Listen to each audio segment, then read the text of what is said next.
All right, and we are live as Leon takes a sip of 7 Up. Leon talks 7 Up. Leon talks 7 Up.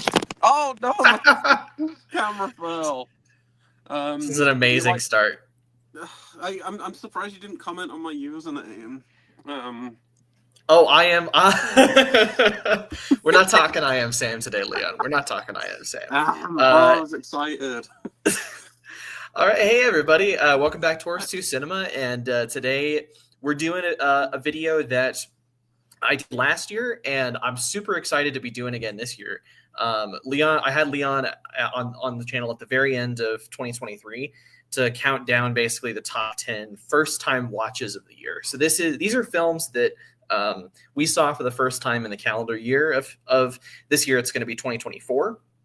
But we're not including 2024 releases. So there might be a couple of our, because we already did our top 10 of 2024 video.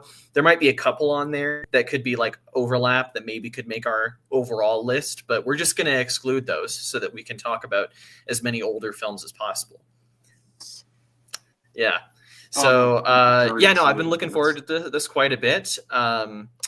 We've got one comment here so far, and then we can go ahead and get into it. But we've got Mike, did you see that, saying, hey Jackson, great to see you live and intrigued to see what's on your fellas top 10 list. Yeah, no, thanks for joining. It's good to be back, and let us know what's on your list as well. I don't know if you I forget if you made I saw your top 10 of 2024, but I don't remember if you did just first time watches. So if you definitely let us know if you kind of have a list in mind as well. No, absolutely. Cool. I don't think I have too many more disclaimers. It's pretty simple list to do. This one's just kind of right into it, because with the best and worst, we have honorable and dishonorable mentions, but this is just a top 10 really. So this should be fun. I've got my list here, and I did a podcast last week, which I think I was telling you about last week when I was doing it, and it was both a podcast and a written article kind of thing, the culmination of the best of the year, kind of similar to the lists we've been doing really, but there was also a home media one on there. But sure. With the podcast, we went on so long with that podcast that when it came to talking about our favorite watches, we just listed them. We didn't even talk about them. So I'm really excited to actually talk about these now, because we went on so long about our favorite films of last year and all of that. But how long did you go? I think it was about 3 hours, which I will say everyone was based in the UK, and we started at 8 o'clock, so people wanted to go to bed. Sure. Yeah, they had it was 11:30 or something when we finished, but it was very, very fun. That's really cool. I will say I think you and I have both done much longer streams in general. I know certainly when I was on Pete's channel, we went for 6 hours, but I remember that. But if you start later at night, for sure, yeah. Right. I mean, I don't mind so much, but I know for some people they have families and stuff, so I'm I don't want to keep you up until 3 a.m. talking about your favorite watches of the year. Okay, perfect. I'm fine with that. All right, perfect. Since you are the guest on my channel, I am going to let you go first with your number 10. Thank you so much. Okay, my number 10 is, and you can guess which one this is, because my titling is going to be pretty vague. My number 10 is the film The Vanishing, directed by George Sluizer. I know hell yeah! Which one? Oh, which one? Oh, I'm gonna go with the good one, the American one, of course. What, the remake? No, the Dutch. No, the original. No, yeah, you recommended this. I can't remember. It must have been early last year. I think it was early-ish in the year, the first half, February, maybe March or something like that. I don't totally remember. The only reason I'm thinking it was early is because we watched the remake almost immediately after, and I feel that might have been to tie in with. I don't know if it was Samurai January or not, but it anyway, wasn't. Mm-mm. No, it was early in the year anyway. But yeah, no, you recommended this, and it's one of the 10 films that's really stuck with me this year. It's an absolutely terrifying Dutch film that went extremely under the radar for so long, but I think over the past I don't know, 7 or 8 years or so, it's kind of it's kind of gained like a big a big status as like a cult film, and like kind of an underseen like scariest horror movie you've never seen type film, you know? Yep. Because I hadn't heard of it until you mentioned it. Like I wasn't familiar with The Vanishing, but I was absolutely blown away. So The Vanishing, and correct me if I get any of the details wrong, The Vanishing follows it's a couple. Are they married, or are they about to get married? I forget. I don't even know if they ever mentioned that. I think they're just dating. Okay, I think so like the idea is they're like in a serious relationship. yeah, so essentially, it's just this couple that they're on a trip and everything. They're just having a good old jolly time out, and then the female, the girlfriend in the relationship, goes out to she goes to like a store or something to it's just like a convenience store really, or something along the lines of that, right? I think, or is it a restaurant? Is it a convenience I store? think it's a gas station. I A think gas it's station, that's they're it. Yeah, filling a up gas the tank. Yeah. station. Yeah, and she goes in there and never comes out. And the boyfriend is just like, wait, where is she? She just vanished into thin air, essentially. And the film kind of follows him trying to figure out what the hell happened to his girlfriend as well. At the same time, we're also following the can I say? What can I say? Hey, what can I say? Because I don't want to spoil anything. So I think it's fine to say that like a lot of the film it introduces you pretty quick to the guy that did it. Yes. Okay. Good. Yeah. No. Like I. That's what I was wary about saying. Yeah. Because at the same time, I don't really think she it's a goes, spoiler in the way that the film is structured. To be honest, no. it's pretty quick. Yeah. Yeah, because it's like right after it happens, really. Like you just kind of Yeah. cut to like his perspective, their perspective. Yeah, but no, yeah, you also follow the guy who did it, and you essentially see how these two paths kind of cross. I'm not gonna say anything else about like narrative beats or anything, but no, it's just expertly directed. Some fantastic, like unbelievable performances. The writing's excellent. It looks amazing. There's some great shots early on, in particular, where these two characters' paths kind of intercross in like ways that you wouldn't expect. Like there's one scene where they're at like a diner, like a restaurant or something, and there's that one shot where you can see one of them sitting somewhere, and you can just barely, vaguely make the other out in the background. I'm like, oh, that's such a good shot. Yeah. No, there's some amazing, amazing film, like cinematography and like filmmaking, but it's really the latter half of the film where it turns into something truly terrifying. And again, I don't want to say too much for those who aren't familiar with the film, but I was just absolutely blown away by it, and it was one of my favorite recommendations out of the films we watched this year. And have you got anything to say about it? Because I know it's one of your favorites too. Not too much. I mean, I'd love to actually review it on the channel sometime because I think I've seen it probably like 3 times now. And yeah, I think the ending especially terrifies me in a way that very few films do. Like it's Yeah. I think the best way to describe it is that the horror of the film is not that you don't know where it's going. The horror of the film is that you do know where it's going. It's kind of like Seven, in the way that like you know that the conclusion is going somewhere really, really like perverse, and kind of the more perverse the payoff is, the more you want to see it, and it really pays that off in the final scene. I won't spoil it, but anybody who's seen the film, you know what we're talking about. Oh yeah, no, you'll absolutely know. And then yeah, I'm just gonna quickly, briefly mention after the fact that the director of this film made a remake. Was it 5 years later? I forget like how that. long later. Wasn't It was many not that years long later. after. But yeah, he did like a big budget American remake with Kurt Russell and No. Jeff Bridges. Jeff Bridges. Fuck, I get those confused all the time. Jeff Bridges. No slandering Kurt Russell in this. No, sorry, Kurt. No, Jeff Bridges and Kiefer Sutherland in the lead roles, and it's kind of atrocious, but there are some takes out there that you've introduced me to, which add kind of like a meta tinge to the film, but maybe it's intentionally shit and bad. I don't know. I kind of buy into that, but I don't really want to say too much for those who haven't seen either of the films. But I will say The Vanishing remake is atrocious, but I highly recommend it to anybody who's seen the original. Like, I highly recommend it, just as a curiosity, in the same vein as like Spike Lee's Old Boy. Yeah.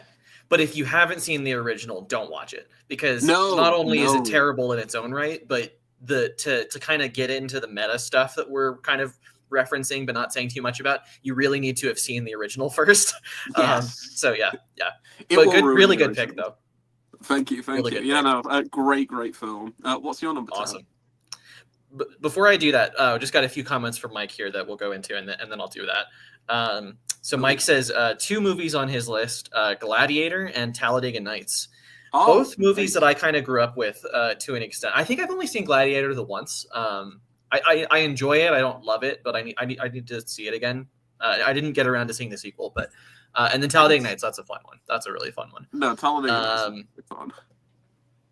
And then he said full top 10: Talladega Nights, Gladiator, Silence of the Lambs, Train to Busan, Psycho, Collateral, Reanimator, Return to the Living Dead, Blade Runner 2049, and Wild Rose.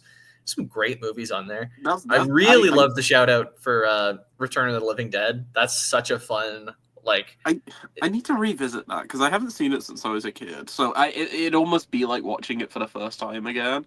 I really would like to watch that. But I'm going to say, great shout out for Wild Rose. Wild Rose is super, super underrated. I saw that at the cinema at one of those like... screen unseen like mystery screenings and everything back in 2017 or 2018 or something. Really good. Jessie Buckley's in it. She's great. Great show. Oh, interesting. Yeah. I really like that. I need to revisit that one. When did that movie come out? With I think 2017 or 2018. Okay. Oh, so that's when you saw it. So you saw it like when it came out. Okay. Yeah. It was just like a mystery screening type thing. Like they played like you get to see a film early, like the Odeon cinema chain. They did a thing called Screen. Yeah. And you basically see a film a few weeks or sometimes even a month or so early, and that was the mystery pick. And I'd have to see. I logged it on Letterboxd, so it's probably 2018 or 2017 or something. It's been years, so I'd love to revisit that one. Really good film. Cool. Well, my number 10, I'll go ahead and go into it, is got a couple horror movies on my list, and this is one of them. This is Kwaidan, directed by Masaki Kobayashi. So it's a Japanese film from, I think, 1964. And so basically it's become probably my favorite, or at least one of my favorite horror anthologies, because it's 4 kind of loosely related, like thematically tied together ghost stories. So I would say if anything like really ties them together, it's probably they're all kind of Faustian Price stories a little bit, where like a character, to kind of get some sort of leg up in, like wealth or marriage or whatever, they kind of make this deal with the devil, and then ends up not going out so well for them, basically. So they're all very different, though. They're very, so one of them is this kind of, mostly takes place inside, and it's this kind of like fable involving like this teacup. One of them, probably the most striking image or like famous image from the film, is the one where this guy's stuck in a snowstorm and he makes a deal with this woman who lives in a cave to get out of it. And there's this shot of her like gigantic face, basically like at the end of the woods, kind of like on the horizon. And it kind of starts lighting up as well, like while this snowstorm is going. So there's a lot of like really lush, colorful imagery in it. So I think it hits a balance I've seen from very few films in terms of like being that artificial. Like everything is very clearly like a matte painting or like a set that was built and everything. But that kind of plays into the fact that you're watching ghost stories. It's like, I think it goes really well into being a fable as opposed to like something that's supposed to tangibly horrify you, but yet it kind of does tangibly horrify you because of just how, I don't know, like imaginative and weird everything is. Like, it's just, I don't know, like there's so many like really, really horrifying images in it. It's 3 hours long just because it's an anthology where I think most of them are around 40 minutes or so. So it's definitely like a big watch, but man, is it one that was, rewarding and kind of stuck with me throughout the year. So I had to give that a shout out.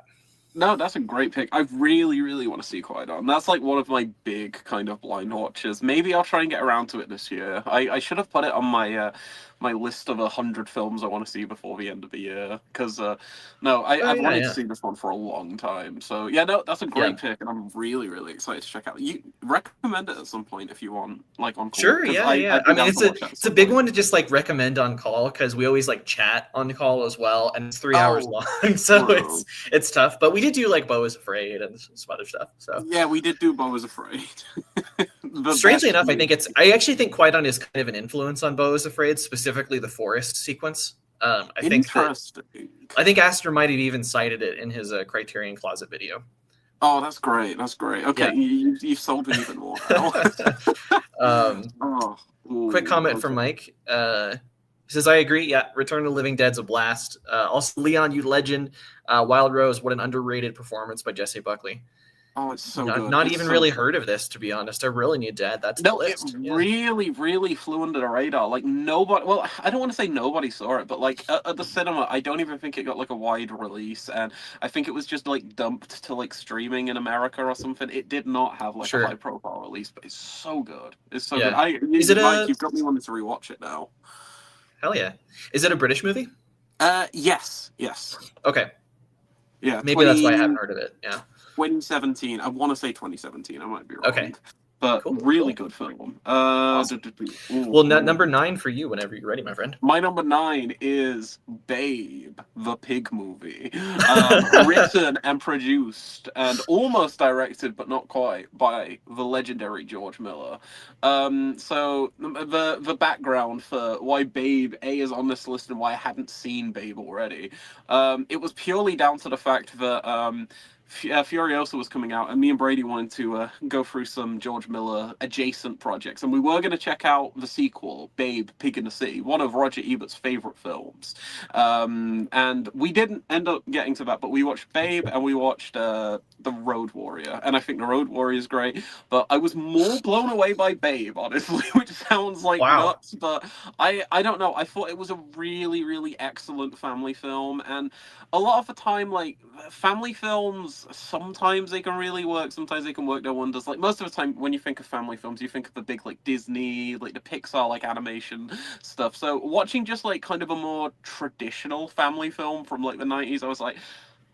okay, no, this is really, really well made. It has some absolutely, like, fantastic, like, practical effects, because obviously all of the animals in the film are talking, and you've got these great, like, practical, like, I don't know, animals, pigs and stuff that are all talking. It all looks great, and they intercut that with, like, actual real animals on set. It's really, really impressive on a technical scale, but I just found it, like, deeply, deeply moving in a way I wasn't expecting to. Like, it's the most pro-vegetarianism movie of all time, maybe.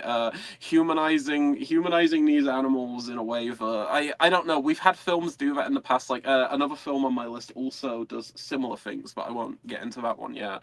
But I found it super compelling, super fun at times. Like, some of it's really, really funny, and it's got, like, great humor to it. But it's also really bleak and dark in a way that I wasn't expecting for, like, a family film rated like You over here in the UK. Like, it's got some, like, pretty, like, traumatic stuff, and I will admit, like, when the third act got rolling and everything, the tears were flowing for both me and Brady, who watched it on call. Very, very emotional film, really sweet. It's something that I honestly would recommend to anybody, because some films on this list, like, I wouldn't recommend The Vanishing to anybody, because some people are going to find it too much. And with other films on this list, there are definitely films where I'm like, yeah, no, some people are going to hate that. But I've got quite a few of those, to be honest. It's going to be fun going through these films. But I think Babe, out of all of them, is the one where I'm like, no, anyone can watch it. Anyone can watch it, and they'll have a good time, like, I think, because it's fun.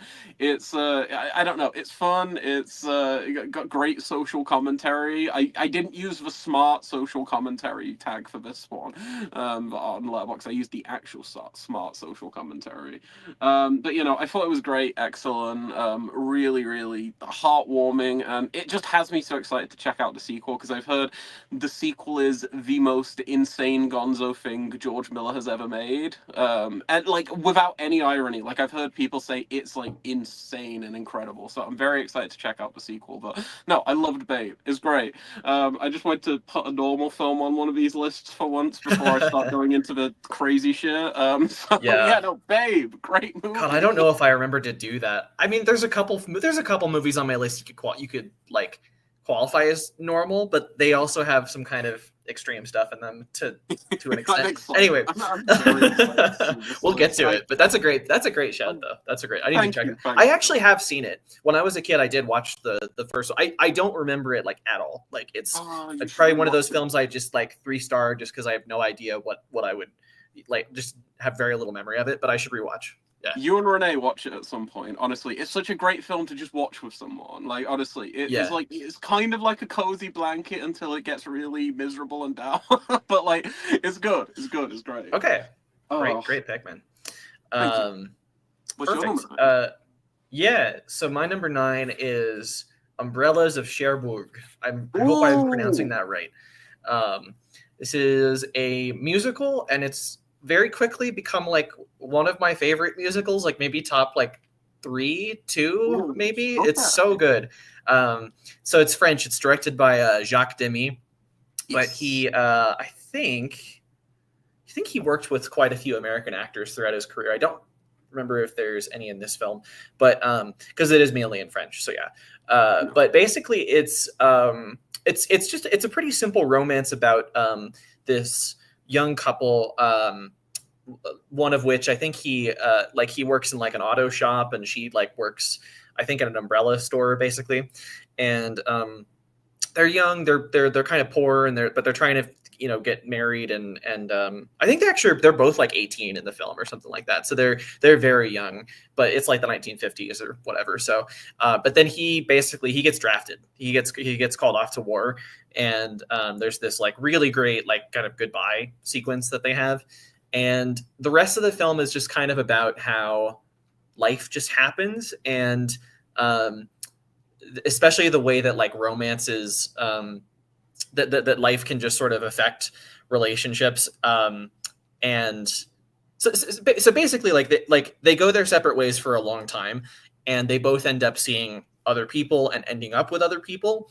but their lives are still like kind of intertwined in a lot of really, really interesting ways, where it starts kind of, remember how past lives sort of does this a little bit, where like you kind of have this like what if conversation. I think it's very similar to that in a lot of ways. But anyway, so the style is kind of like, it's my favorite kind of musical. It's very much like a Gene Kelly like 50s era musical, where the emphasis is very, I want to say it's shot in 4:3. I'd have to double check, but it's like very the emphasis is very much on like these wide sort of shots of characters dancing, really emphasizing the movement, and also really emphasizing colors. It's probably, other than Qui-Gon, it's definitely up there with Qui-Gon in terms of like how colorful it is and everything.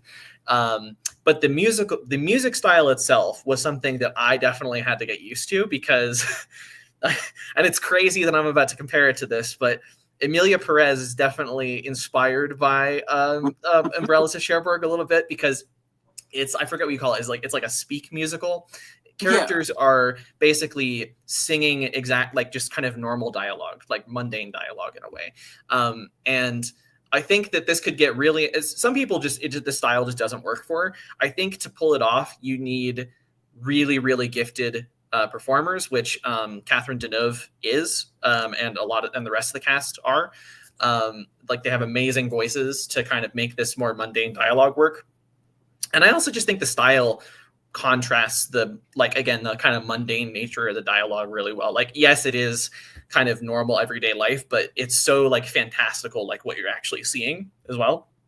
And then it gets really sad. Like it's a really like kind of, I don't know like what the best way to describe it is. Maybe I think bittersweet. I think it made me. I've said this before on the channel. I think something that makes me cry in movies a lot is ending the film on kind of a bittersweet note of like, these characters acknowledge that they went different ways in life and that's okay, but they clearly sort of have this thought of like, what if like they could sort of live out their more romantic dream that they had when they were younger. And so I think that's something anybody can sort of reflect on in their lives as well. So yeah, was just blown away by this one, to be honest. It sounds like Damien Chazelle really loves this one. It is big time La La Land. Like, it definitely took from that quite a bit. Like, the more as you were describing it, I was like, wait a minute, this sounds familiar. But it doesn't have there's no like big like Hollywood like show business angle to it or anything like that. But like just in terms of like the character kind of drama, yes. I was like, no, okay, Damien, I see. This is actually on my list of 100 films I want to watch before the end of the year. So I will be watching it this year. That and the other big musical, the Jacques Tati. I think it's Young Girls of Rochefort. Yeah. And then I have. I've heard that one's a little bit more like energetic, like it's more of like a fun musical. Like again, like Umbrellas of Cherbourg is very like it's a lot of the dance sequences are really fun. It's very depressing though. Like it's or I don't know if it's depressing, but like I said, bittersweet. You know, it's definitely somber. Yeah, I'm really excited to check it out. I've heard amazing things. Okay. My number 8, getting good link with my number 9. This is Watership Down, another animal misery movie. Oh my, all right. So you said, "Oh God," so you're familiar with Watership Down, I guess. Well, we talked about it on call one time, I think, and I was familiar with it, but you kind of went into some detail about like. Yeah, go ahead. Yeah, so Watership Down, for those who aren't familiar, which will primarily be people outside of the UK, because anyone in the UK is traumatized by this film. It is an animated film, but this isn't a family film necessarily, but basically follows like a group of rabbits who are basically just trying to fend for their own lives. And the entire film, it was rated U by the BBFC, but it's not really a family film because it is essentially paralleling the experience of Jewish people during the Holocaust and like World War II, essentially, because these rabbits feel like they're in a world war. Essentially, it's like these people are coming in, taking them away, like the humans are taking them away, and then you've got like rogue rabbits who kind of like resemble Adolf Hitler. Like it's absolutely gonzo, but it's like it's essentially a horror film. I'd say it's one of the bleakest films I think I've ever watched in my entire life. Like from What's moment it rated? one, is it? It's not. It's rated U. It's rated U. I think since it's been upgraded to a PG, but for the longest time it was rated U. And I'm just gonna say now, you see like rabbits get murdered on screen in graphic, bloody detail in this film. I don't know how it ever received a U rating. It's absolutely bonkers. For Americans, that's the equivalent of a G rating. Not even Pixar movies get a G rating over here anymore. No, like it's absolutely gonzo. Yeah, no, this film traumatized like generations of unsuspecting UK children who watched it on TV or VHS or whatever. And yeah, no, I was reviewing it. I was reviewing the 4K because it just got one from the BFI over here, and I was reviewing it for the website. And it was the first time watching. I was kind of just blown away by just how stunning this film is in every way. Like in ways I kind of wish I put it higher, but it's so excellent. Like it's got some of the most gorgeously like hand-drawn animation or gorgeous hand-drawn animation I've ever seen, but it also has these really, really interesting kind of psychedelic sequences. Reminded me of like Pink Floyd The Wall, out of all things. And again, it's like a similar era. But yeah, because one of the rabbits kind of sees these like post-apocalyptic visions, which are essentially just his way of saying, oh no, the humans are going to come in and murder all of my loved ones. And he's like, we need to escape from this area we're in. And then no one listens to him. But then some of them escape, and then you see the like aftermath of everything. It's just absolutely like a haunting stuff. But it's super compelling. It's super emotionally like resonant and stuff. Like again, another one that had me like very, very like teary-eyed and all of that. There's an incredible score. Like it has like absolutely gorgeous music. I wish I wrote down who composed the music for it because it was absolutely stunning. And there's an original licensed song in the film as well, or like an original like song that actually became like a chart topper in the UK. Because of how, and set to like one of the sequences in the latter half of the film. But yeah, no, great film. Voice cast. I'm blanking on some of the actors, but John Hurt's in it. It's like a pretty early John Hurt performance, or like one of the only voice roles I can really think of his. There's probably others that I'm blanking on, but no, really, really excellent film. Just be emotionally and mentally prepared whenever you watch it, because it's quite a big undertaking. Even though it is only like 90, I want to say it's like 92 minutes long, but it kind of feels like an eternity, but that's not me, like that's not a negative necessarily. Just like with the journey that you're following these characters on, it feels like I don't know, it's a lot, but it's excellent. There is a Criterion Blu-ray in the States, which is probably still easy to access, but yeah, no, the 4K looked absolutely amazing, and the film itself is just great. I loved it. I loved it. Loved it. I hope more people check it out, but just be wary of like what you're in for, because it's a lot. Sure. But yeah. Oh man, that's my number. Yeah, that's an intimidating one. I think it's one I will get around to at some point, but especially there's something about making a movie like that. I mean, because like there's plenty of like intense Holocaust or war movies I've seen. I don't know, Come and See comes to mind, but like there's something about making it in the context of a children's movie that makes it like not like you know. It just makes it like more intense, just kind of appeals to the way you would watch it as a child, kind of thing. So, no, absolutely. It's like introducing children to like these like themes and stuff at such a young age. It's something that I think was like a really, really bold choice that both worked and clearly didn't for some. Like it was a mixed bag depending on the viewer, really. It's probably a good thing. I would argue like it's probably a good thing to introduce your kid to those themes. I don't know what age necessarily. I think having a U certificate's pretty insane, but like like it's important for kids to understand those themes, I think. But no, absolutely. Absolutely. But okay, no, that's a really good pick. For anybody in the comments, if you want to like the movies we're going through, if you want to like mention if you've seen them or what your thoughts on them, go for it. But we do have a comment from Brady. Hi Brady. He says Jackson recommended Emilia Perez. Recommended is a strong word. There, but all right.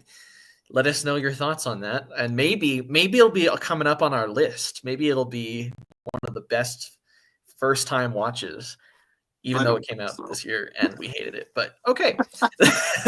Who knows? Oh, and Joker 2. This is true. Joker 2. Okay, Joker 2 is excellent. I do love Joker 2. It's okay. It's 3-star movie. 3-star movie. 3 out of 3. Okay. Well, so my number 8 is what we're on. Yeah.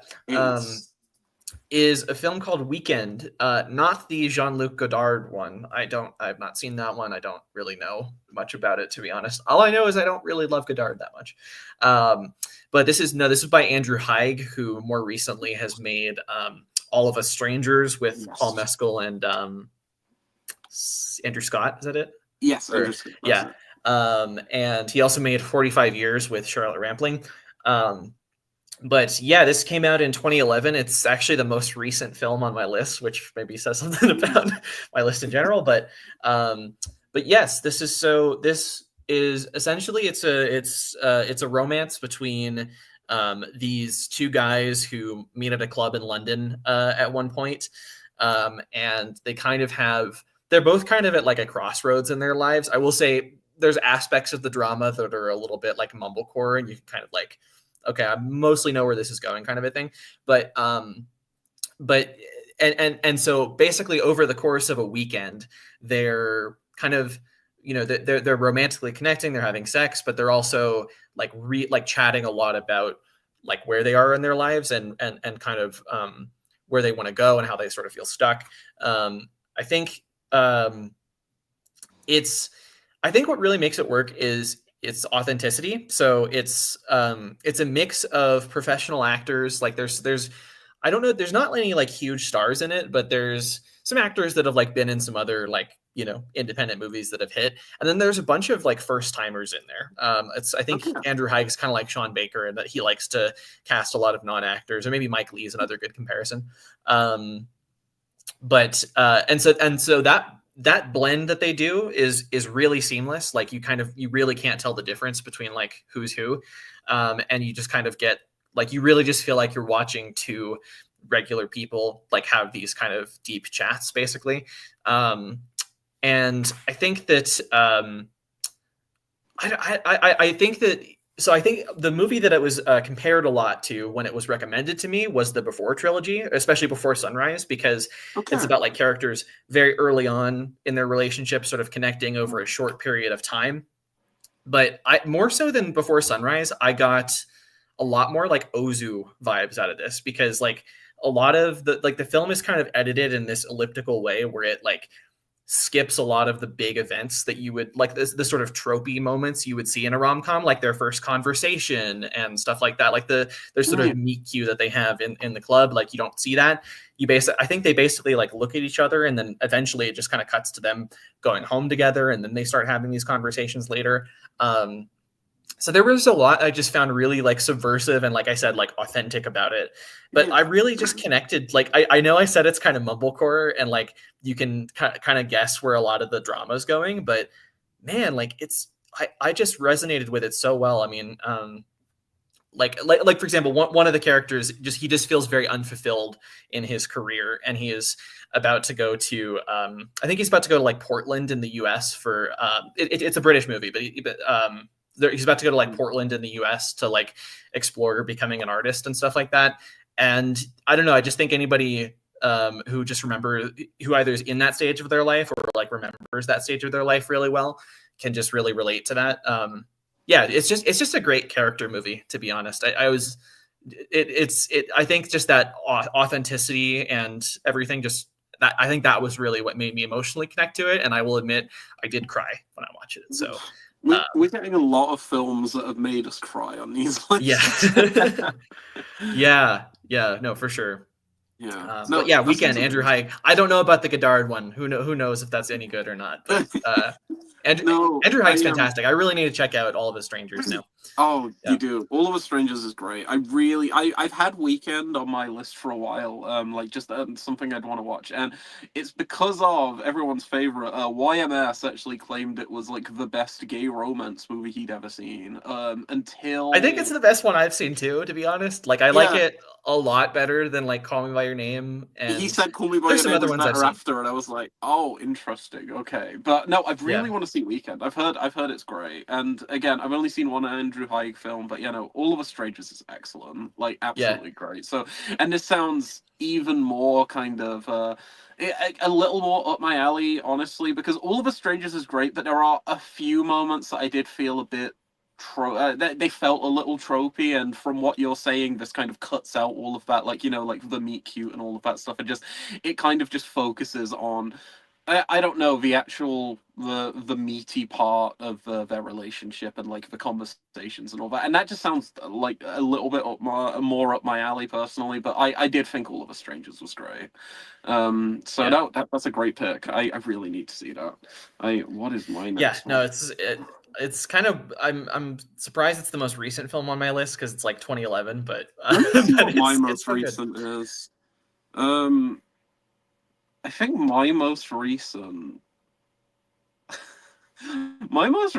is like around the same. I think it's 2010, like mine. Yeah. No good movies between now and then. No. I'm wrong. I'm actually wrong. There's another film that's more recent. I'll get to that. Okay. Might actually be my next one, but we'll see. My next one is. But before we do that, can we just do a few comments? Yeah, of course. Yes. All right. Brady says, "Watch it on drugs." I don't know if he means Emilio Perez or Joker 2. Okay, maybe I'll watch it. I'm assuming that's what you guys did the second time. I drank while watching it, and he got insanely high, and he was like, "Dude, this might be the greatest thing I've ever seen." he loved it. I don't think he actually said that, but no, Brady was insanely impressed while high. Watch it high. You'll love it. Okay, all right. Maybe I'll do that. We got Sam from Sammy G's World of Cinema. Hey, man. Yeah, Sam. Good to see you. Love this guy. He says, some of my favorite first-time watches from last year are Bram Stoker's Dracula, Star Trek Wrath of Khan, the Dead trilogy from George Romero, Silence of the Lambs, and King of New York. Those are all bangers. God, I haven't seen the first two that you've picked, but the rest of them I have seen. Yeah. Oh, those are great so good. Picks. Those are so good. Also, hi Sam. Hi, hope you're doing well. I hope you're doing well, Sam. Also, I'm curious, what was your favorite of the Dead trilogy, Sam? Because I'm always curious to ask people that question. It's there's a lot of varying opinions there. Says my favorite film of last year is Anora, followed by The Substance. Both amazing films. Both of those we both had Anora in our top 5, I think, and then you had The Substance, I think, up there as well. Yeah, The Substance is like 6 for me, I think. I think it was about 6, because I did a bit of reorganizing after the fact. So, Substance is 6, and Nora was my 2nd. So, the great picks as well. They're both so good. Me and Brady rewatched The Substance like 2 or 3 days ago. It was really fun. Speaking of Brady, he says he's spoiling your list. He says your favorite first-time watch last year was G.I. Joe: The Rise of Cobra. No, it was not. It absolutely was not. Well, we're gonna get there. We're gonna get there. Everyone, be patient, and we'll talk about it. Be patient for my number 1. I highly suggest anybody who follows me on Letterboxd to go and read my review for G.I. Joe: Rise of Cobra. It is maybe like I don't know, like the equivalent of like 2 or 3 paragraphs worth of like reviews all in one sentence, uninterrupted sentence where I never stopped. There is no punctuation whatsoever because that's how the film made me feel. Rise of Cobra. Sam is singing the praises of both the Before trilogy and All of Us Strangers. So if that's the case, definitely check out Weekend if you get a chance. If you haven't, that's those are like with that director, and then kind of a little bit of the Before trilogy with some Ozu as well. That's kind of what Weekend is. Brady says if Leon doesn't talk about Babe, I'm going to be pissed. I did. That was number 9. That was number 9. Yeah, go back. You missed it, Brady. Yeah, you gotta go back. We've got Josh in the house. Hey, man, good to see you. Hey, Josh. Sam with an amazing take. Favorite, the Dead trilogy is Day of the Dead. Hell yeah. Ooh. Well, that's my favorite as well. What's your favorite, Leon? Is it Dawn? I think it's Dawn, but Day is like really impressive. Like, I don't think there's a bad film in that trilogy. Like, I think they're all really good. Like, incredible. I think Dawn is incredible, and Day is like pretty fantastic too. I need to revisit Day. It's the one I've seen. I've only seen that once, and I've seen like Night twice and Dawn like 2 or 3 times. So, but they're all great. But no, great show. I love seeing more people say that Day is their favorite because I understand it. I really do. It's so mean and vile. One more comment and then I'll get back to the list. But Josh says my favorite first-time watches are Paris, Texas, 12 Angry Men, Mulholland Drive, Eraserhead, Y Tu Mama Tambien, and Gladiator. Good picks, man. Yeah, especially the 2 Lynches on there. Yes. Rest in peace. R.I.P. I rewatched Mulholland Drive pretty recently. The day David Lynch died. So that was hit me hard, Me and Brady watched. I've been bugging Brady for the past week. I've been like, can we watch Twin Peaks? And finally, he said yes yesterday. So we watched the pilot yesterday, and oh my god, it's perfect. Like most of Lynch's films, absolutely fantastic. The pilot's incredible. I still need to see the rest of the show, but yes, the pilot's amazing. Oh, it's so good. You do though. Please watch the show if you get time. It's so good. Yeah. All right, 7 for you. 7. My number 7 is, now this one is a big one. This one is one that everyone seems to have seen apart from me, and I saw that they were playing it last month on the big screen for the first time, and I was like, you know what? I'm going to just go and see it. I'm going to go check this one off the bucket list, and it is Frank Capra's It's a Wonderful Life, a film that everybody seems to love. Have you seen It's a Wonderful Life? Oh yeah. I haven't seen it in a while. It's funny, when I grew up, when I saw it when I was a little kid. I've probably seen the film like 3 times or something. And my dad would like always want to watch it around the holidays for obvious reasons. And I think it was just one of those like contrarian things where like as a kid you like want to go, like you're like, no, I don't want to watch what my parents recommend or whatever. And so I didn't really like it until high school, and then I saw it in high school, and I started like to understand the themes a little bit better, and I was like, this is incredible. And I haven't seen it since, but I No. definitely need to revisit it around the holidays sometime. Absolutely. It's I saw it in maybe the worst possible circumstances because I got into the screening and first off, the film was cropped. I noticed this because in the opening credits, like you when it was like listing all of the people involved, I could see it was cropped a little bit at the bottom, and I was like, oh, I don't like that.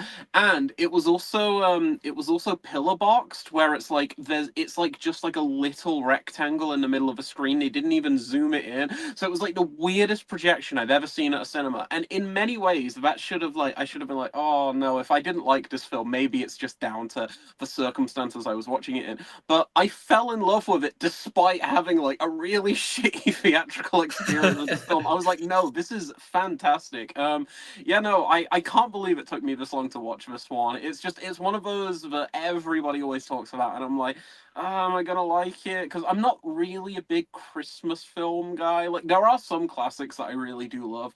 A very Harold and Kumar 3D Christmas being one of them.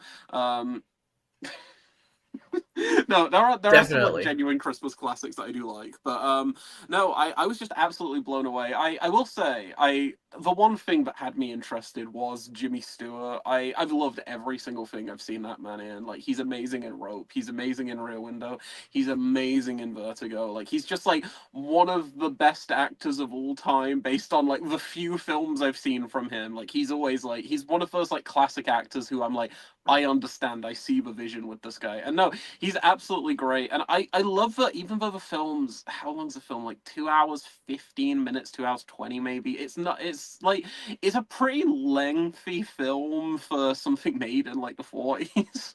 Like, but I was absolutely blown away and just like, like invested from moment one, like frame one until the very, very last frame. And this is even one of those cases where like, I think like, just like, popular I don't know, but the fact that the film is so popular and it's kind of ingrained in just like pop culture, that's what I was trying to say. I kind of knew a lot of where the narrative was going because I just heard it's like, oh, I've seen this like you replicated and riffed on in like, you know, like a, I don't know, like a TV show like The Simpsons or something, or like Family Guy or whatever, where, you know, where there's like parodies of like really iconic stuff. I knew the narrative beats, particularly in the latter half of the film, but I was still just fully like immersed, like just because of those excellent performances, the unbelievable direction, just how great the chemistry between the two leads is, and just I don't know, it's such a charming film, even though in that latter half it does get like really dark in so many ways. Like I don't even know. The opening as well is like when he like it's, you know, it's a suicide thing. Yeah, the opening what happens, wraps you know. around. So, Yeah. It's just it's something that like given the subject matter and the nature of like, yeah, no, this film is like dealing in like themes of suicide and just like, oh no, I'm not good enough, everything's going wrong and all of that stuff, but like it's still just so comforting and so warm. It's just like a warm blanket for the most part, which I really liked. I loved just seeing the relationship blossom between the two leads, and just I don't know, it's one of those films that I feel like I could have watched a 3 hour version of it, because I could have watched like an extended version where I'm just like in this world with these characters, just spending time with them for a little bit. I absolutely loved like every single moment of it. I don't know. I'm so glad I finally checked it off the watch list, and I need to see more Frank Capra, because God, he seems like one of the best to ever do it. I've seen Mr. Smith Goes to Washington as well, like years ago, but I'd love to revisit that one as well, because I don't remember that one too fondly, but I remember really digging that too. But no, It's a Wonderful Life, just like absolutely fantastic. Maybe my favorite Christmas film at this point, because again, like I said, I'm not like huge on Christmas films a lot of the time, but I think that's one of the really good ones. It doesn't really, I will say, it doesn't like really reach the highs of Elf or Ron Howard's The Grinch, but I mean, it's up there for sure. But yeah, what are your thoughts on It's a Wonderful Life, if you have any? Oh no, you said that before. You haven't seen it since high school. Not a time. It's just been a long time to really comment on it. But I mean, again, I did watch it in high school, and yeah, I mean, just like the sort of cautionary tale aspect of it to an extent of like sort of putting too much of your self-worth in life on materialism. I think that's a huge sort of emphasis of it is amazing. It reminds me a lot of A Christmas Carol, but it's like it's so much better than like any adaptation of A Christmas Carol, though, except maybe David Fincher's The Game, which also kind of does that. But you're right. Okay, the Game is the best Christmas film of all time. But no, that's a great pick, though. Yeah. Oh, thank you. What is? Oh, do we have any comments? I'll do my number 7 real quick, and then we can get into them. Absolutely. Just keep the list. What's your number 7? So my number 7 is actually the most recent film on this list, not Weekend, but it's only 1 year later though, so not a huge difference. But it's Spring Breakers by Harmony Korine. I've gotten really into this man's work in 2024. I watched Spring Breakers. I watched The Beach Bum. There's something else I'm missing, I think, as well. Well, I was going to say that then I went and saw Aggro Drift when it came out in a very limited release in London, and the man himself was there to introduce the film, and he is just like the biggest troll ever, and I love him. But I think that what a lot of his films do is like, I think he is a director with a really good sense of like satire. I think Spring Breakers is probably his clearest example of that.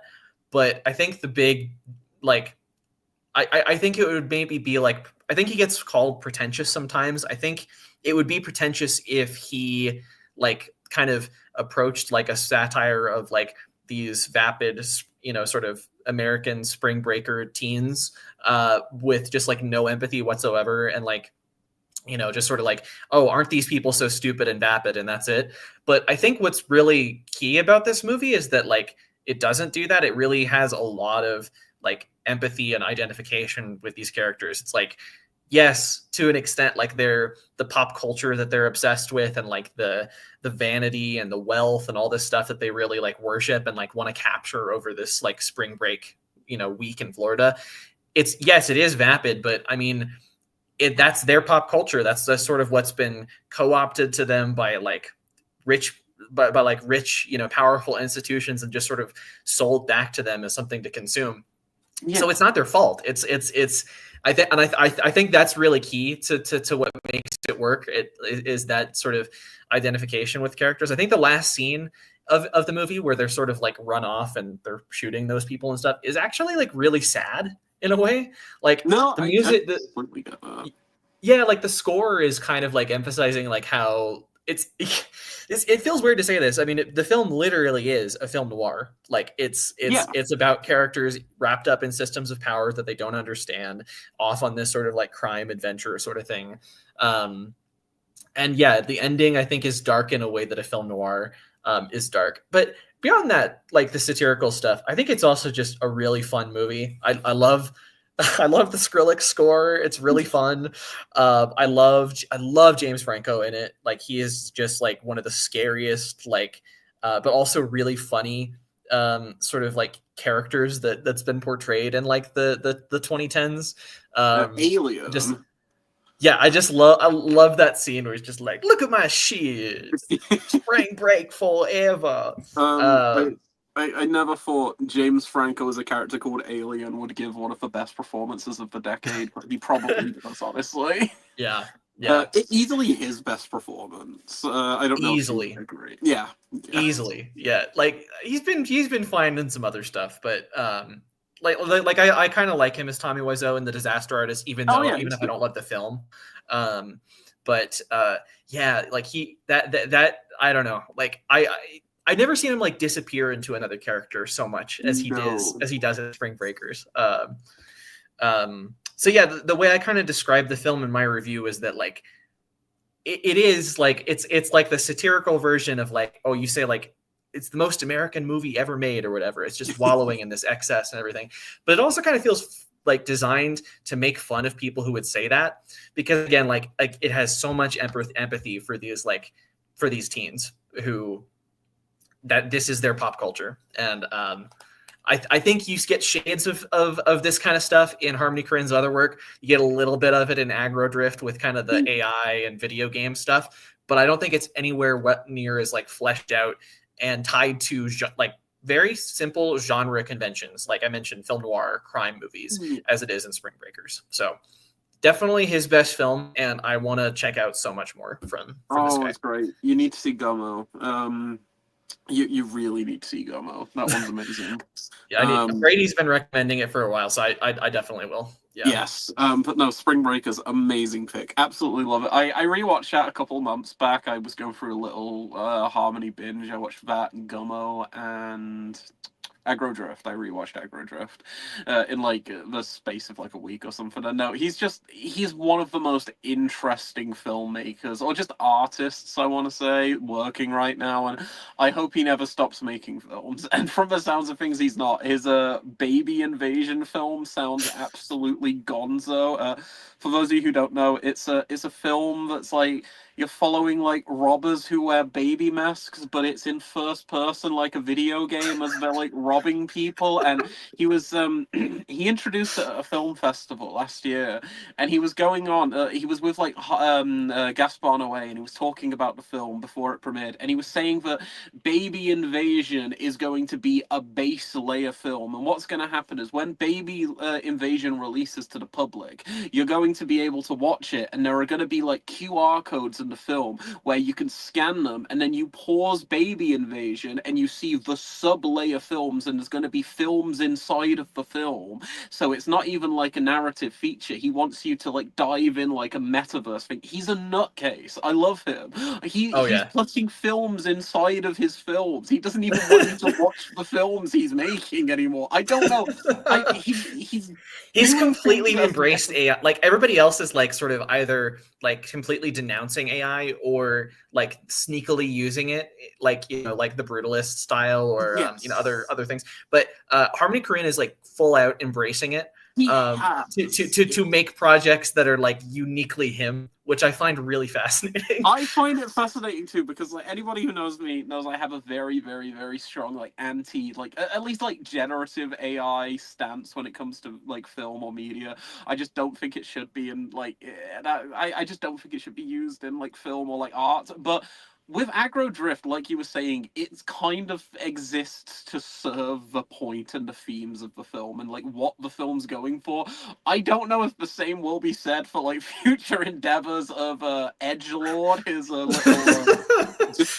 little production company. Maybe Baby Invasion has some like scathing satire in it too. It probably will, knowing Harmony, but like I don't know. He's the only artist using it to kind of showcase how ugly it is. Like every other artist is using it. It's like, I don't know, Late Night with the Devil's using it. It's like, dude, isn't it so cool? We can type in skeleton in a computer and it will create a skeleton.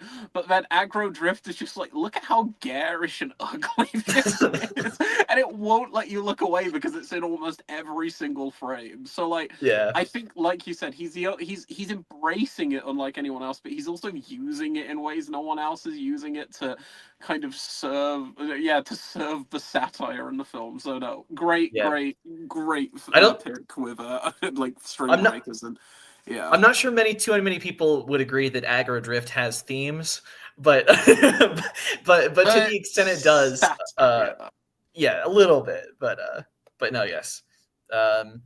We'll go ahead and do a few more comments, like you were saying. My dad loves Rise of Cobra. No surprise. I hated Nosferatu.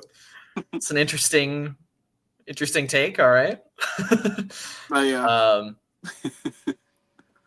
were you saying? Oh no! I was just gonna say I didn't like Nosferatu either, but I mean I'm kind of in agreement halfways with Josh's dad there. I didn't like Rise of Cobra. It's better than Rise of Cobra. It is better than Rise of Cobra. I'll give it that. It's shocking take, I know.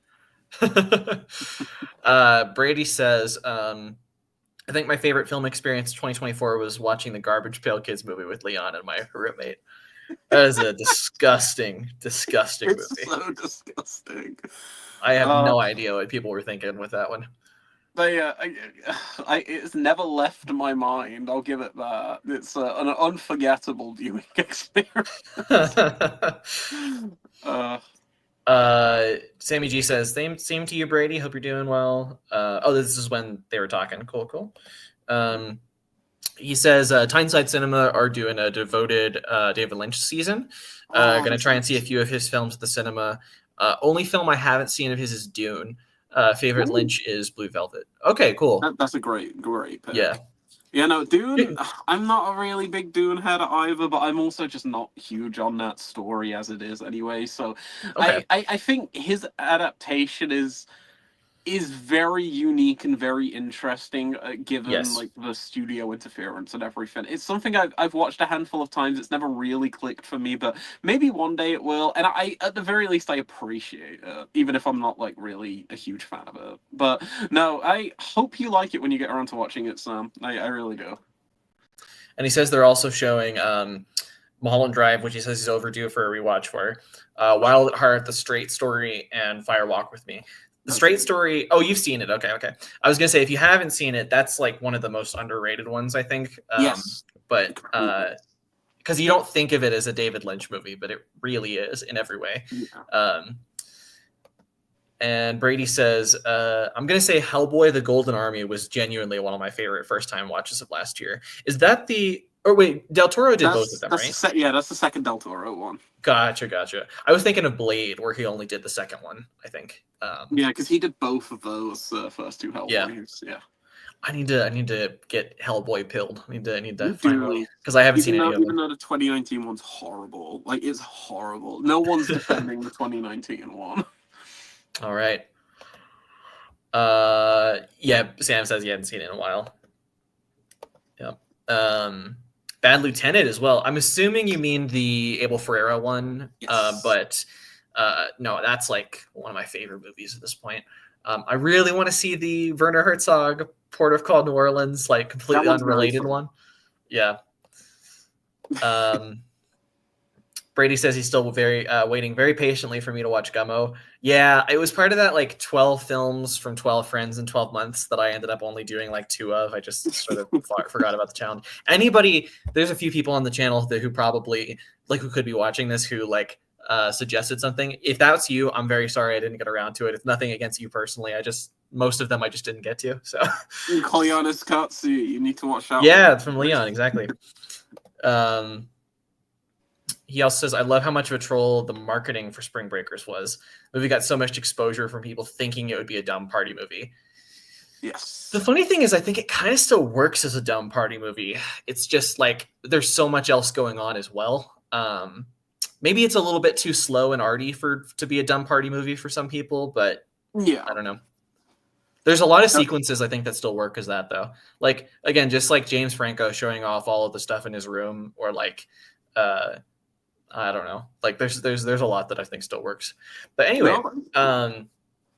that was my number 7. What is your number 6? Oh, my number 6 is the Korean revenge film I Saw the Devil from 2010. Ooh. I want to say this is my most current film on the list.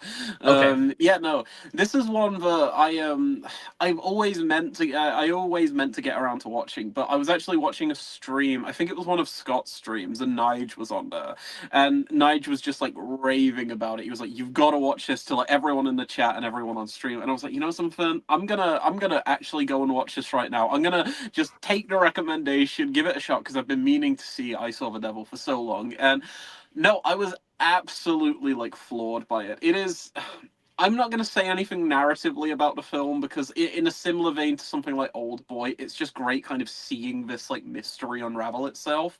And yeah, people go in like blind kind of thing. Yes, you definitely want to go in blind, not knowing anything. All I will say is it might be the most like violent movie I've ever seen. Not in terms of like I've probably seen more films with more like on-screen violence. Like I don't know, like something like Boy Kills World that just like fucking leers into it. Like that probably has more violence in it. But like in terms of just sheer violent content and how unbelievably disgusting and disturbing it is, I Saw the Devil probably takes the cake for me, because it takes, like, again, these kind of, I don't even want to say tropes necessarily, but when you expect like a good like Korean revenge film, or like yeah, just something like that, like, again, like an Old Boy or something like that, you're kind of expecting something pretty like shocking and disturbing, but this just ramps it up to levels that are like unbelievable. It's from the director of the film A Bittersweet Life, which came out a few years before, as well as A Tale of Two Sisters, which is a pretty Oh like yeah, iconic yeah. J horror film. And yeah, no, this Or just K horror film, oh I guess, right? It's Korean. yeah, yeah. It's Yeah.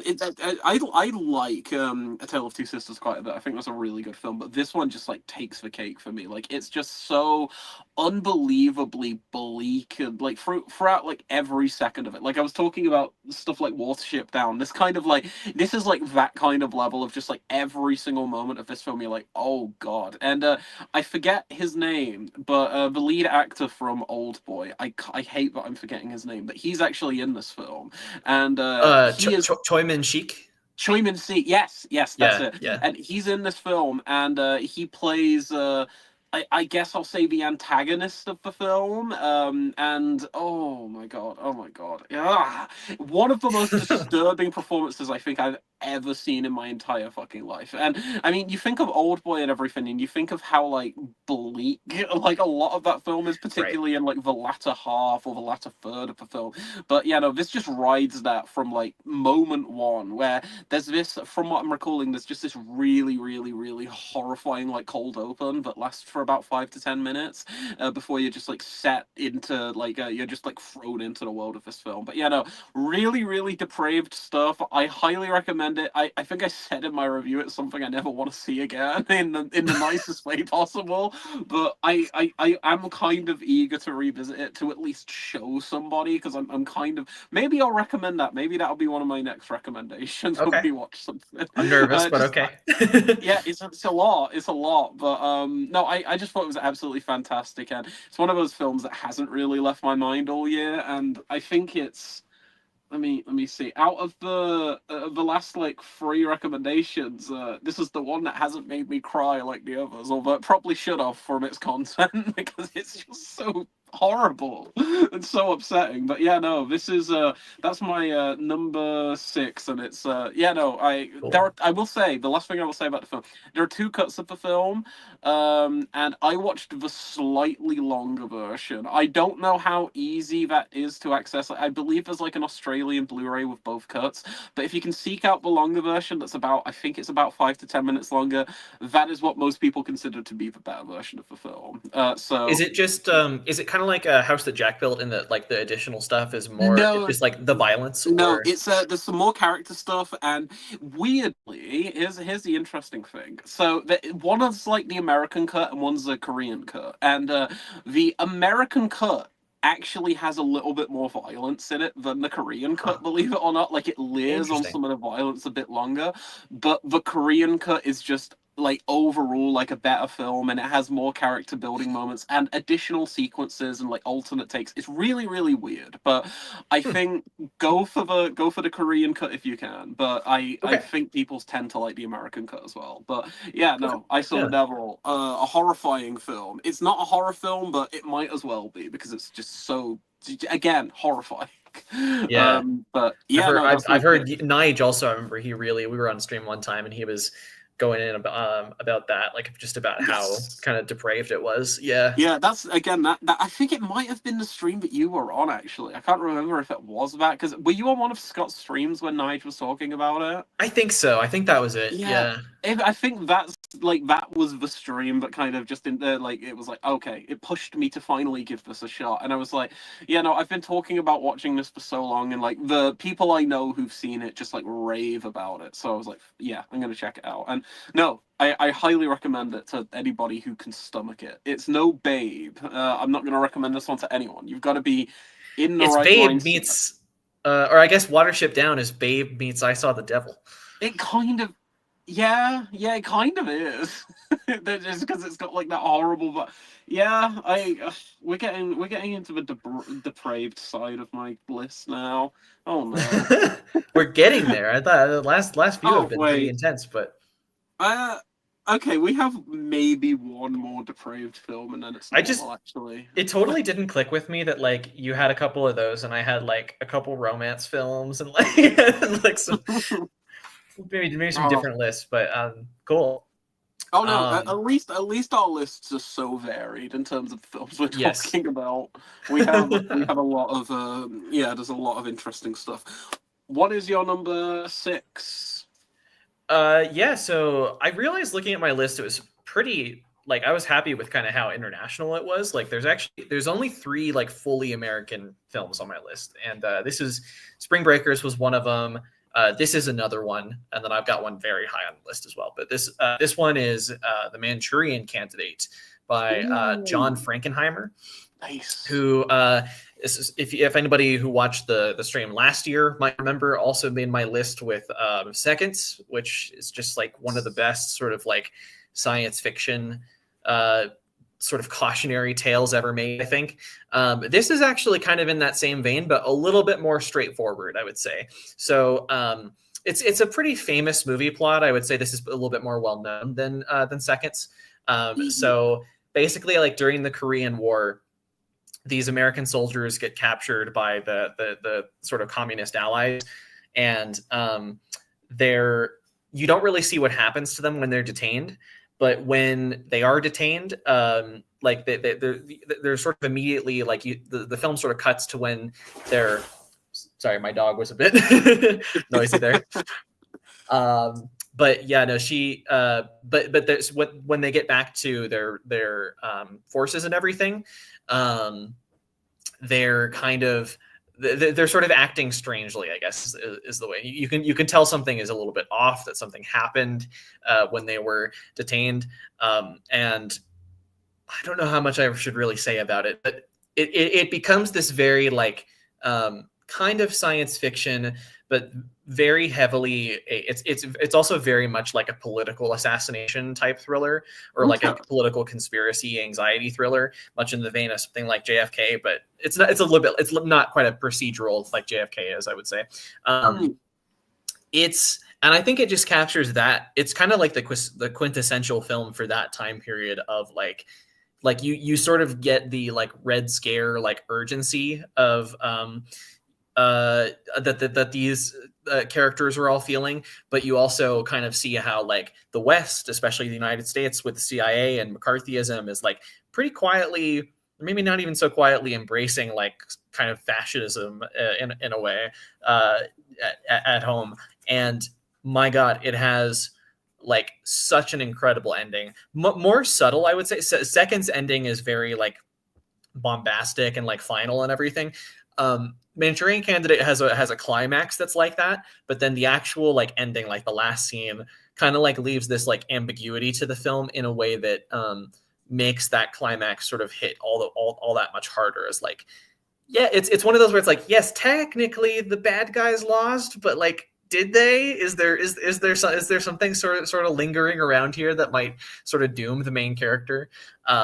It's just fantastic. I he's honest. John Frankenheimer, I'm surprised he's not sort of talked about more in like classic Hollywood circles, or even maybe like new Hollywood circles, because I guess he sort of was making his best films around the time of like Bonnie and Clyde and stuff like that, because this came out in like 1964. Yeah. But oh my God, it is just such an incredible like political thriller. It's one, I would say, of my list, it's one of the most accessible films to get into. It's like Oh, it's just such a good like plot. Like I would say just the plot of it is so like well paced and so well, like it just does the intrigue so well that I think it's hard to not get into. Okay, no, I really need to see some Frankenheimer. The only one I've seen is Ronin from that's like a '90s one with Yeah, De with De Niro Niro, right? and Jean Reno, yeah. And I Mhm. remember really liking it. A really good heist film, and it's kind of notorious for having one of the best car chases like of all time.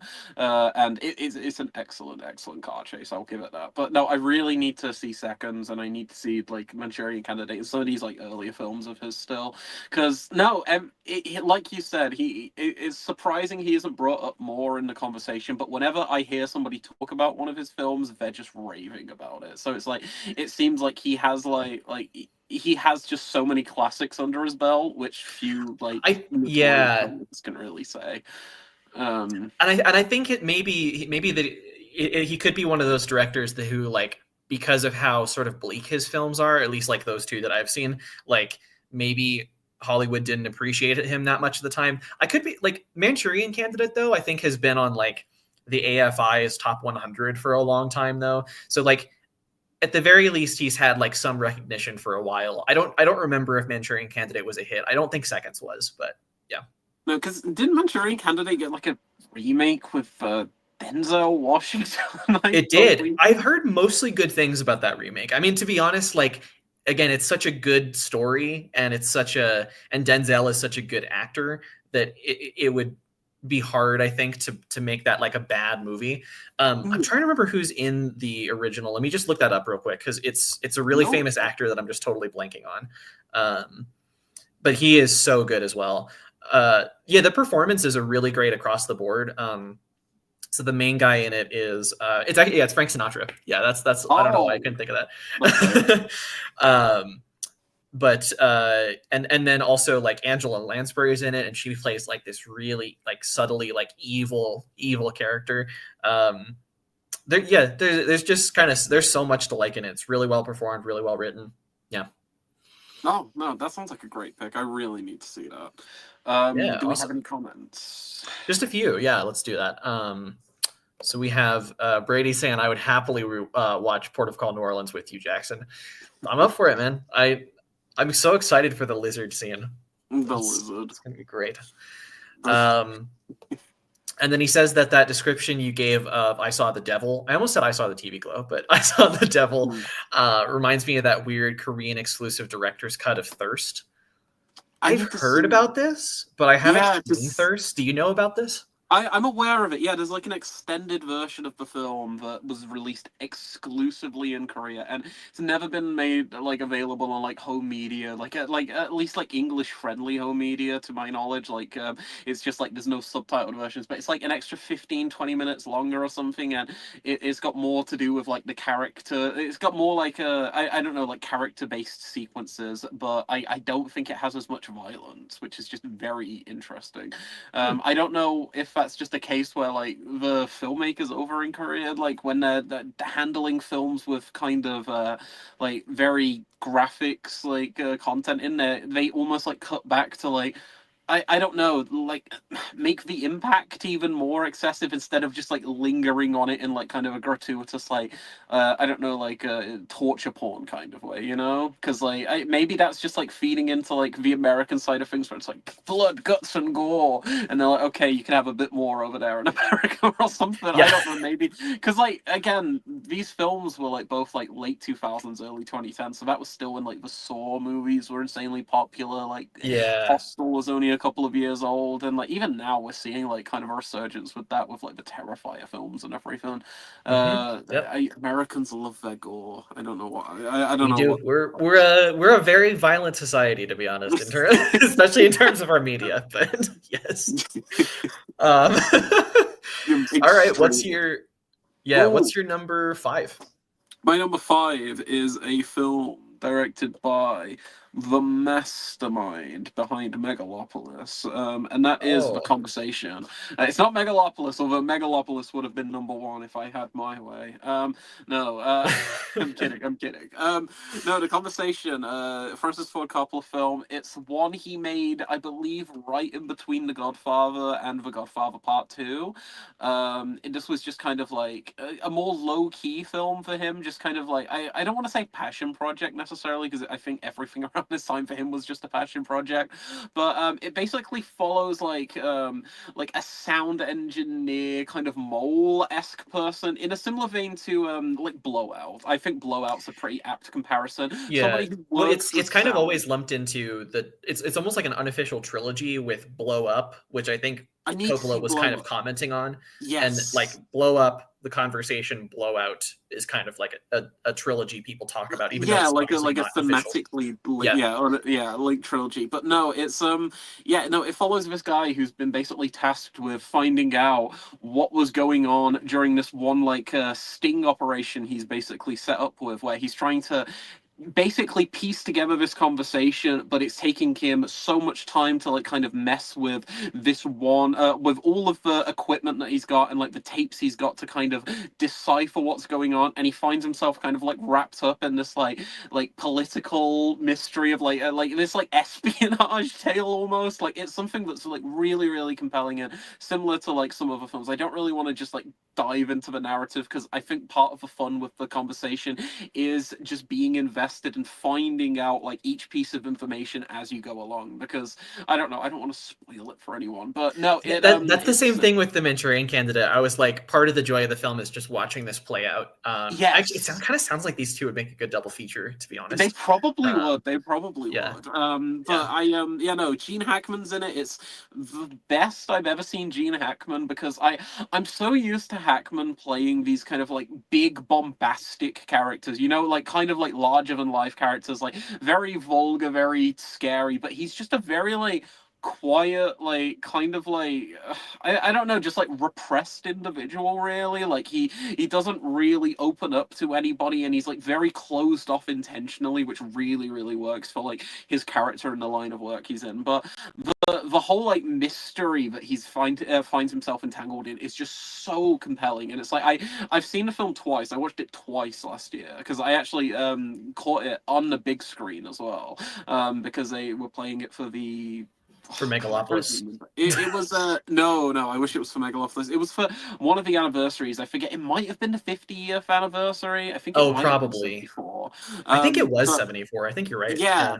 So I think it was the 50th anniversary for the film, and no, it's just, it might have one of the best like sound mixes of any film ever, which is kind of crucial when you're like making a film about like somebody involved in sound, in the same way as like Blowout, for example. Like the sound mix is just absolutely perfect, and it's so intense and so thrilling, so unnerving. Like it's not like a horror film, but there are some really great suspense sequences in the film, particularly one in a hotel room. If you've seen the film, like anybody in the chat, you'll know exactly what I'm on about. Like one of the most intense sequences ever. And one thing that nobody ever talks about in the conversation that I just want to throw, like, give a quick shout out to now, is it stars a really, really like early performance from Harrison Ford as this kind of slimy, evil kind of like henchman of sorts to like one of the big bads in the film, and he is just like unbelievably just like disturbing in it. Like if you ever want to see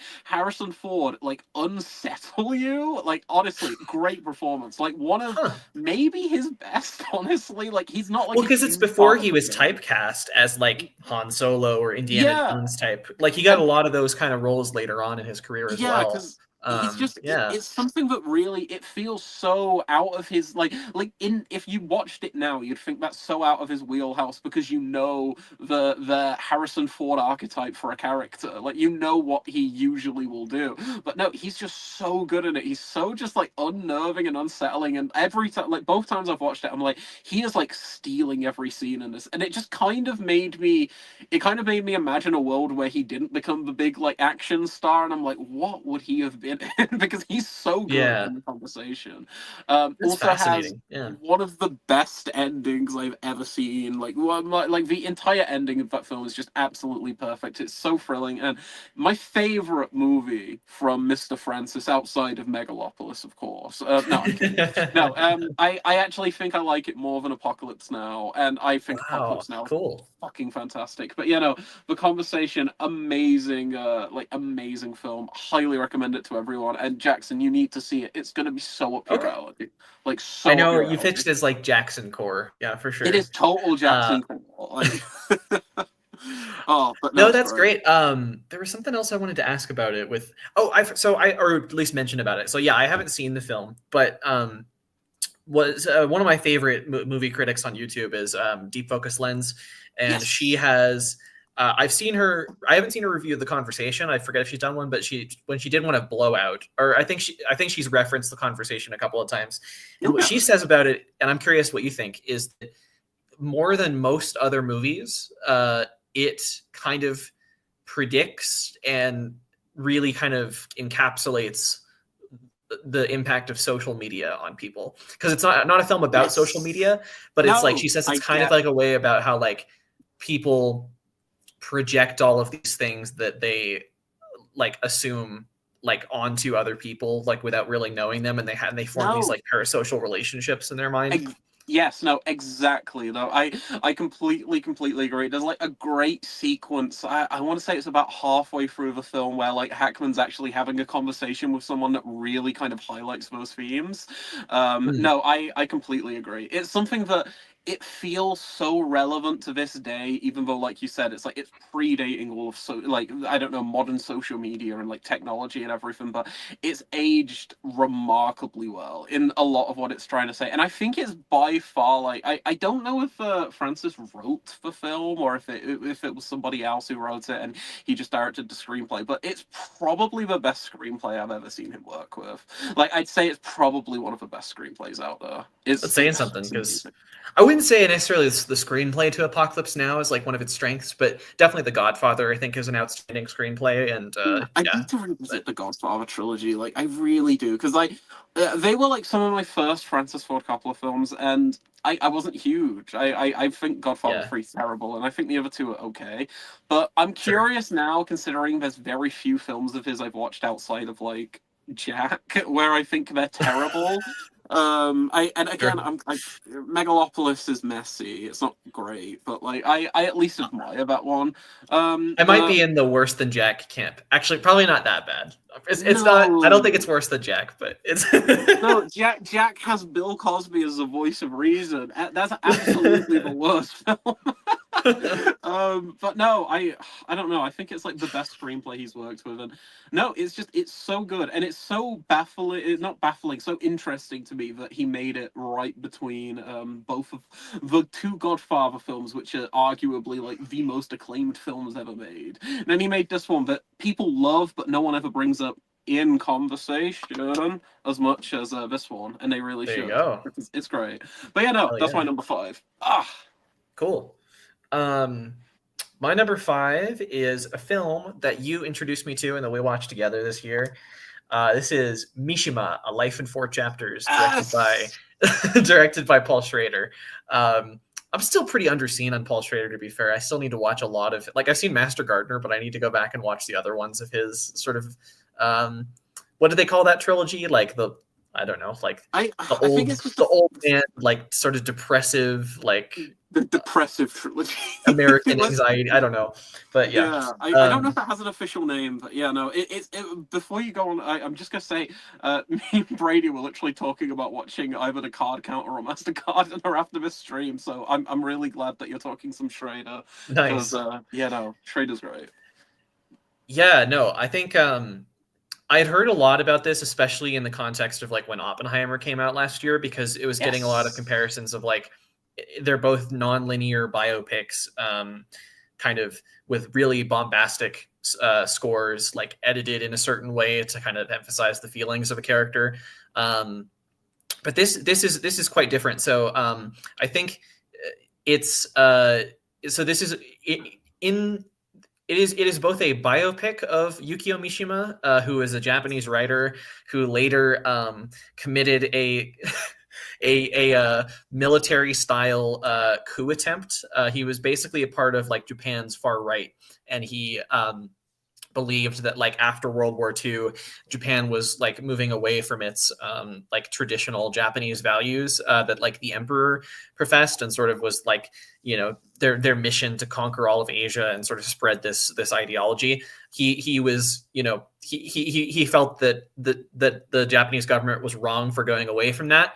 So his plan was basically to kill the I forget if it was the emperor or the prime minister or whatever, and sort of install his own ideology basically with some of his military allies.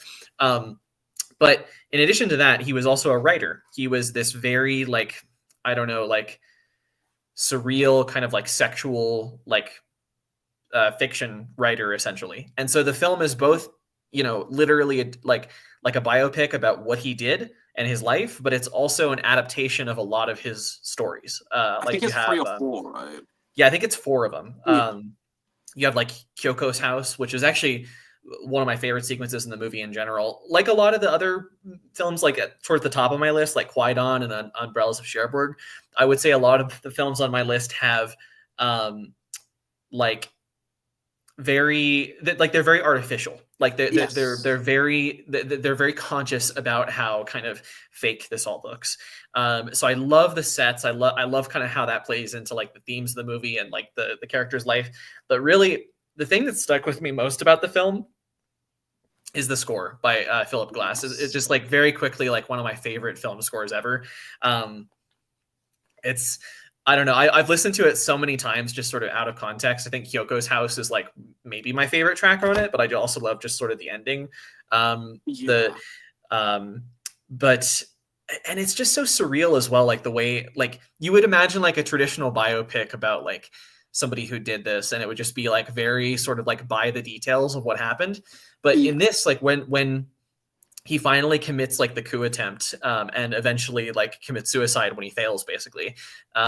Like it's you get this like these incredible shots of like him looking out at the ocean and like all these colorful flashes of light as he's dying. It's like I think it's a movie that puts you in the headspace of a character that I have absolutely nothing in common with. Like my worldview could not be more different. I'm obviously not like, there's so little about like Japanese like history and culture at the time I don't understand, but it really, the movie makes you feel like you do, if that makes sense. And that's just an incredible accomplishment in its own right. So, man, what a movie! No, it's Paul Schrader's like it's his magnum opus. Like that, I like even last year I went on quite a bit of a binge. I ended up like towards the latter half of the year, I must have watched maybe by the end of it like 10 or 11 Schrader films. I went on a big deep dive, and I still think that Mishima is his like just his crowning achievement as a filmmaker. It's so I don't know it might be the best biopic ever made. Like the more I think it's up there, sure. It's like up there for me with like Amadeus and Amadeus is great. Another that I will talk about. Actually, my number pretty high on my list is also a biopic, but I'll get to that.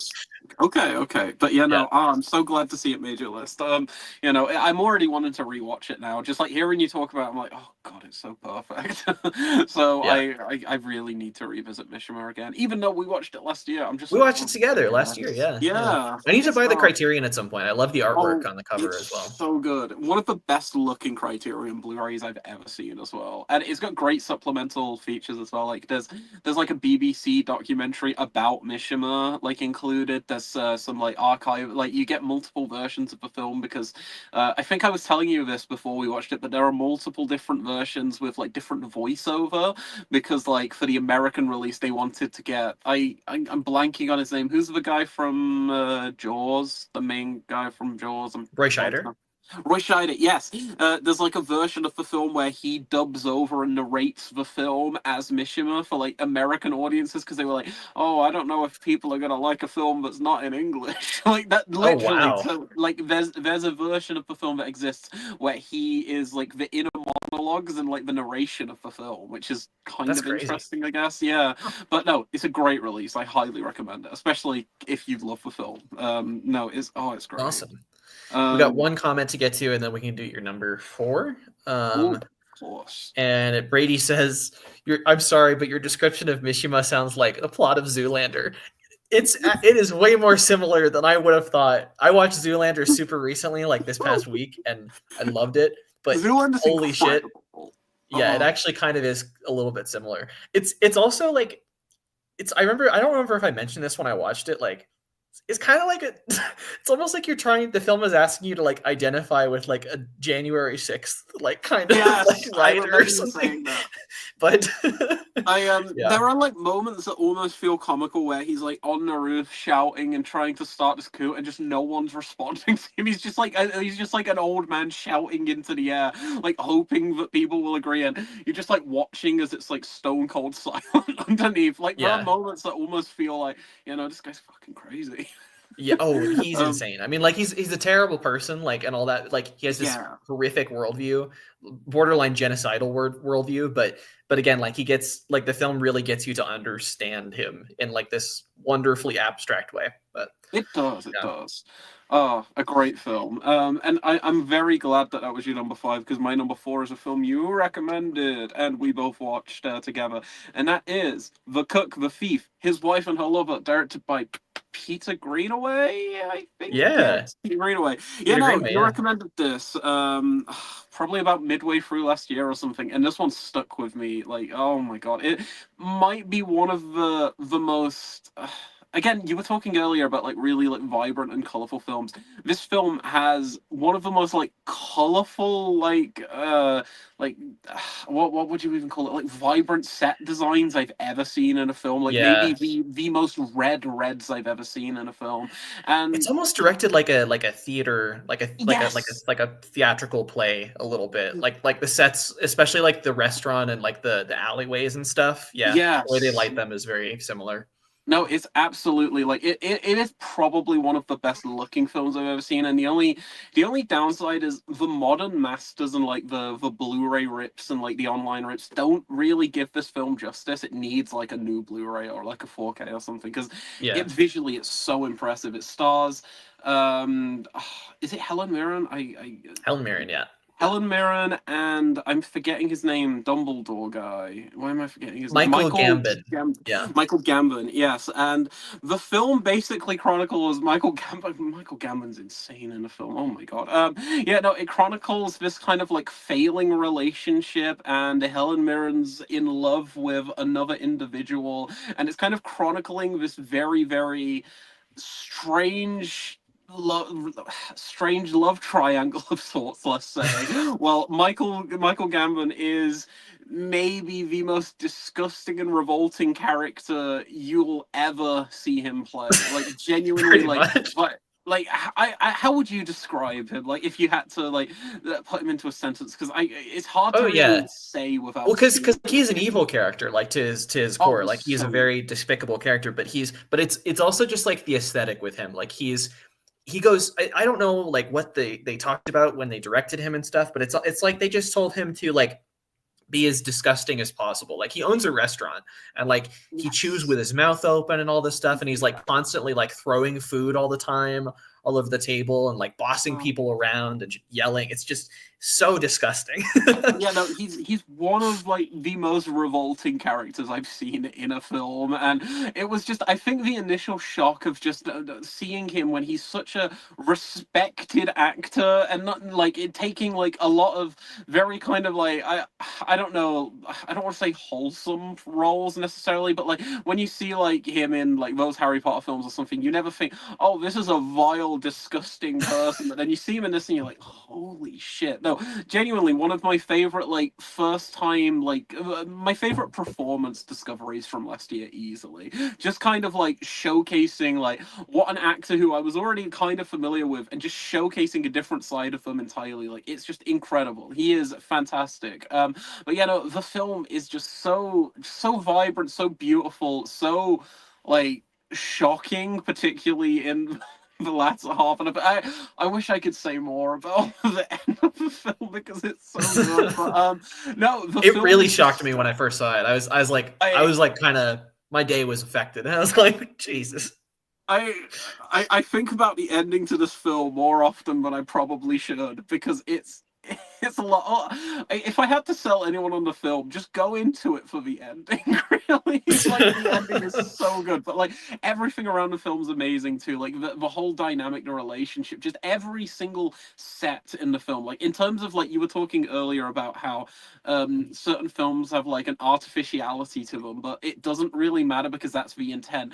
I feel like this film definitely does. You said it feels like a stage play, and there's like the bathrooms in the film are so like unorthodox. Like if I remember, there's like urinals that are like there's like a urinal kind of stand in the middle of the bathroom where there's like one on the left, one on the right, and it's just like you're like staring at each other as you're in the urinal. It's so bizarre, like the production design in the film, but it's like it feels like not necessarily otherworldly, but almost like you're in like a seedy underbelly, but then there's moments of just like I don't know, like even the bathroom has like a seedy, devious quality to it, like just the bathroom design. But no, it's one of the most impressive like looking films I've seen. It absolutely floored me with the content, and yeah, no, I loved it. I loved it. I really want to watch it again.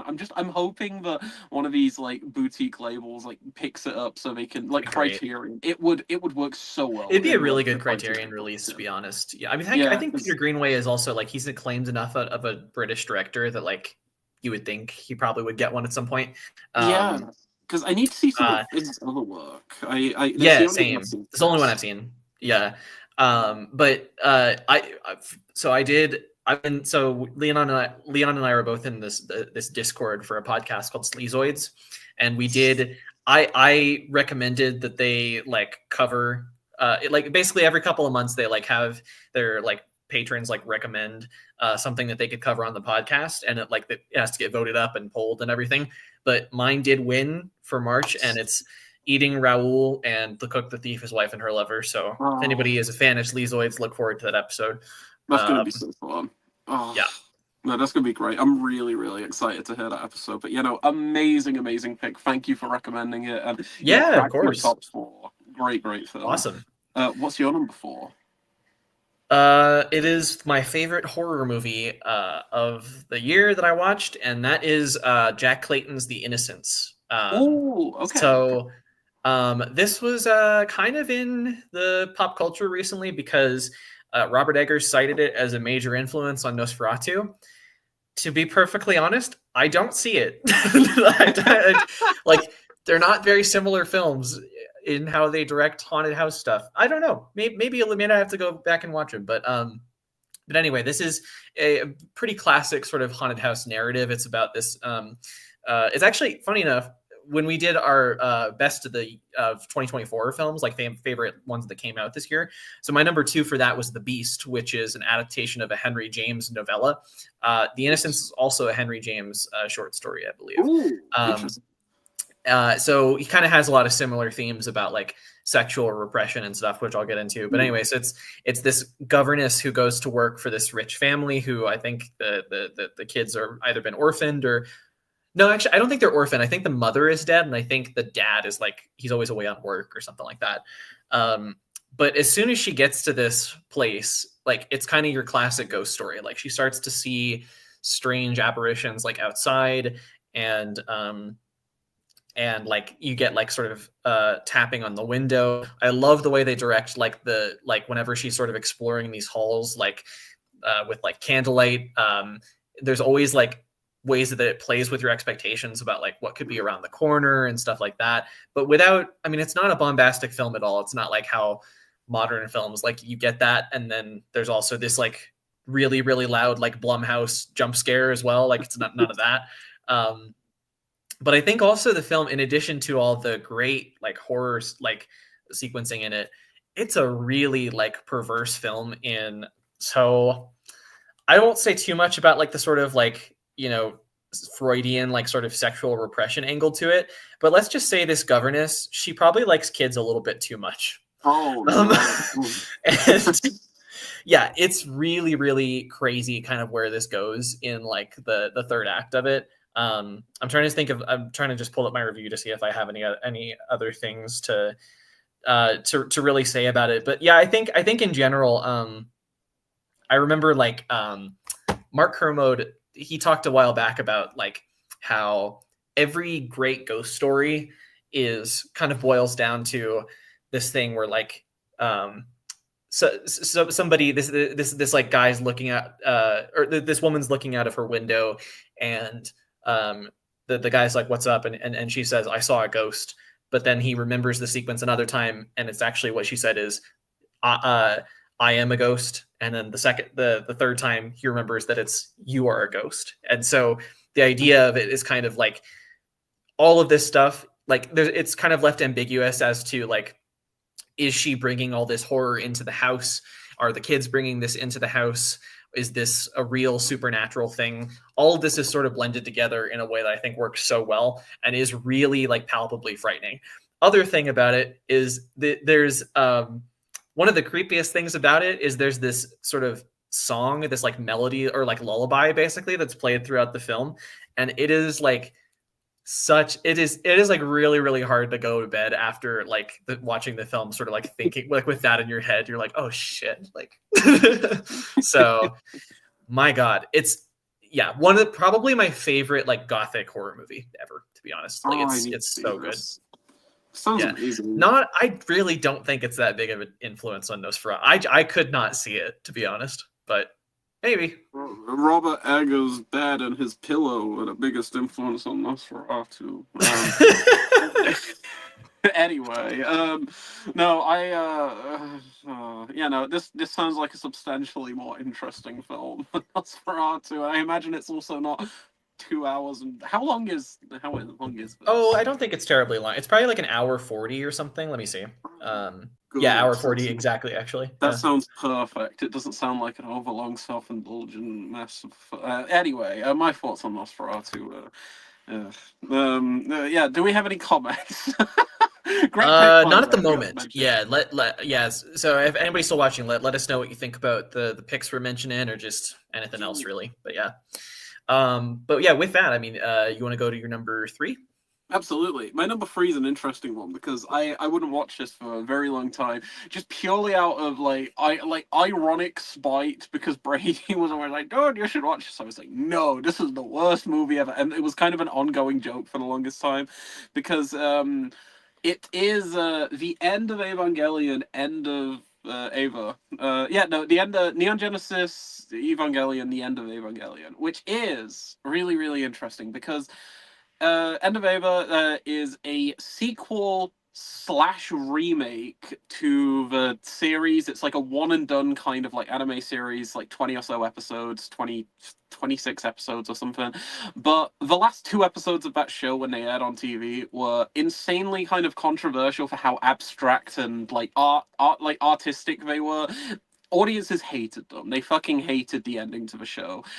Very polarizing. So about a year later, the team behind it, like the director Hideaki Anno, who ended up making the Shin Godzilla film from a few years ago. I don't know if you've seen Shin Godzilla. I forget. I haven't, but I'm aware of it. Yeah. Yeah. So it's that guy, and he basically decided that he was going to do a feature length kind of like theatrical retelling of those final 2 episodes of sorts, but kind of completely change it. And for the longest time, I stuck this on once on Netflix. I was like, I'm gonna watch it. Did not realize it was basically the last 2 episodes of a TV show I'd never seen. I was like, this looks boring. And I turned it off. I was like, fuck this. But Brady has been talking about the show so much, and like the film in particular. So I decided I was just gonna like watch the series and then watch the film, because it's insanely highly acclaimed. I think it's in like the top 50 on the Letterboxd 250 and everything. Yeah. It is absolutely just like one of the most insane pieces of filmmaking I've ever seen. It's a film that, I mean, I was saying like people had like negative reactions to the film. The entire, again, this was like late 90s, this was like 90s, during the 90s, and this was an era where like the internet and like internet boards were just kind of like starting up really, and people were really into that show. So when the final 2 episodes premiered and they weren't really what the fan base wanted, They were basically just sending death threats to the creator, Arno, and telling him to kill himself. So, which almost led to his suicide. He almost ended his life over Oh some my of God. some of the comments and messages. And That's this is crazy. yeah, there's sequences in this film where you get very brief, and I mean like a couple of brief glimpses of the messages that people sent him, and it's like embedded into the film. Like if you pause the Wow. film during specific sequences, it's a very very dour and miserable film, and it's difficult to really highlight much if you aren't familiar with the TV show itself. But Hmm. again, because Can, as can it I ask is like something? kind of the culmination. Sorry. Go Is on. sorry, I was gonna ask, is the messages you're talking about, are those written in English or Japanese? Japanese, but you can pause it and they're translated. Oh, they're translated like through the subtitles. Oh I wow. believe so, yes. Because from what I Okay. remember, because they are translated at points where you can be like, "Oh my god," and people have like dived into it online. It's like there's a huge thing. There's like a Oh huge yeah, yeah. fandoms who've like analyzed every Yeah, I was frame of the curious if film. like if it was like readily available to somebody who maybe doesn't know the backstory of it, or if it just like was something you have to explore online or something. But Yeah, okay. I believe they're subtitled. Brady, if you're still watching, please comment and remind me because Brady's like a big Ed of Ava fan. But no, it's just one of the most like interesting pieces of like meta filmmaking ever, in a sense, where he's kind of taking this character who people absolutely latched onto, the protagonist Shinji, and yeah, kind of just it's so difficult to really highlight this without like having that pre-existing knowledge of like the series itself. But yeah, no, it's like a culmination of, again, hours, like I don't know, like 10 hours, 15 hours worth of television, wrapping it up into a narrative feature experience that has end credits appear midway through the film. The end credits of the film appear midway between the section where like the first episode ends and the next episode kind of Oh continues. wow. It Oh, it's has like Enter the Void. Like a it does bit that, I Enter the think. Void-esque, yes, and like Yeah. climax and stuff like that. It's no, it's absolutely just like it's one of those films that just kind of completely it just kind of blew my mind because I was like, I've never quite seen anything like this, even though things have definitely been influenced by it and whatnot. It's one of the most unique pieces of like filmmaking I've ever seen, and the entire latter half of the film, the final episode of the film, gets so interestingly meta in a way that I don't really want to dive into, but also has some of the most gorgeous pieces of animation ever put to film. There is a sequence set to an original an original song written by the showrunner and director of the film, that's sung in English, that plays during one of the most horrific things you will ever see in any film ever. But it takes this kind of horrible I don't know, like genocidal sequence and turns it into something that weirdly feels optimistic despite all of this horrible, disgusting stuff you're seeing happening. It kind of feels very like reaffirming and like life affirming and optimistic. I don't know how to describe it. It is one of the most like singularly unique pieces of like filmmaking I've ever seen. It's great, but again, you kind of need to watch the show to really get into it. So it is kind of a Yeah. commitment, but I Because mean, it's because like the Fire show Walk itself with is Me as good. well, right? Like you can't just Yeah, like watch that. it's Yeah. kind of like a Firewalk with Me, because Firewalk with Me is also another kind of like film adaptation of a show that had a very kind of controversial ending, and it's kind of the filmmaker reacting to that. No, that they would make a very interesting double feature, I'd actually say. But yeah, no, End of Ava is fantastic. I feel like I've kind of just been rambling talking about it, but No, no, it's no. Yeah. fantastic, honestly.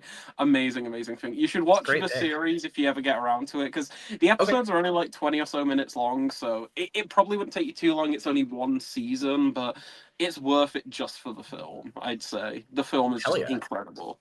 But yeah, what is your number three? Yeah. So my next two are both definitely in the slow cinema category. I think I had like one or two of those last year. Don't worry, my number one's not that. But so my number three is a film that I last year I like in 2023 I discovered Abbas Kiarostami, and I've seen a couple of his films since. I go back and forth on which one is my favorite, but the one that's number 3 that I discovered this year is Taste of Cherry, which I think you've seen as well. Yes, incredible. For my only Kiarostami film I've seen. Okay, yeah. So we can talk about it a little bit then, but yeah. So this is a very, very simple film in many ways. This is, well, I mean, it's incredibly complex, but the setup is really simple. Of this man in Iran who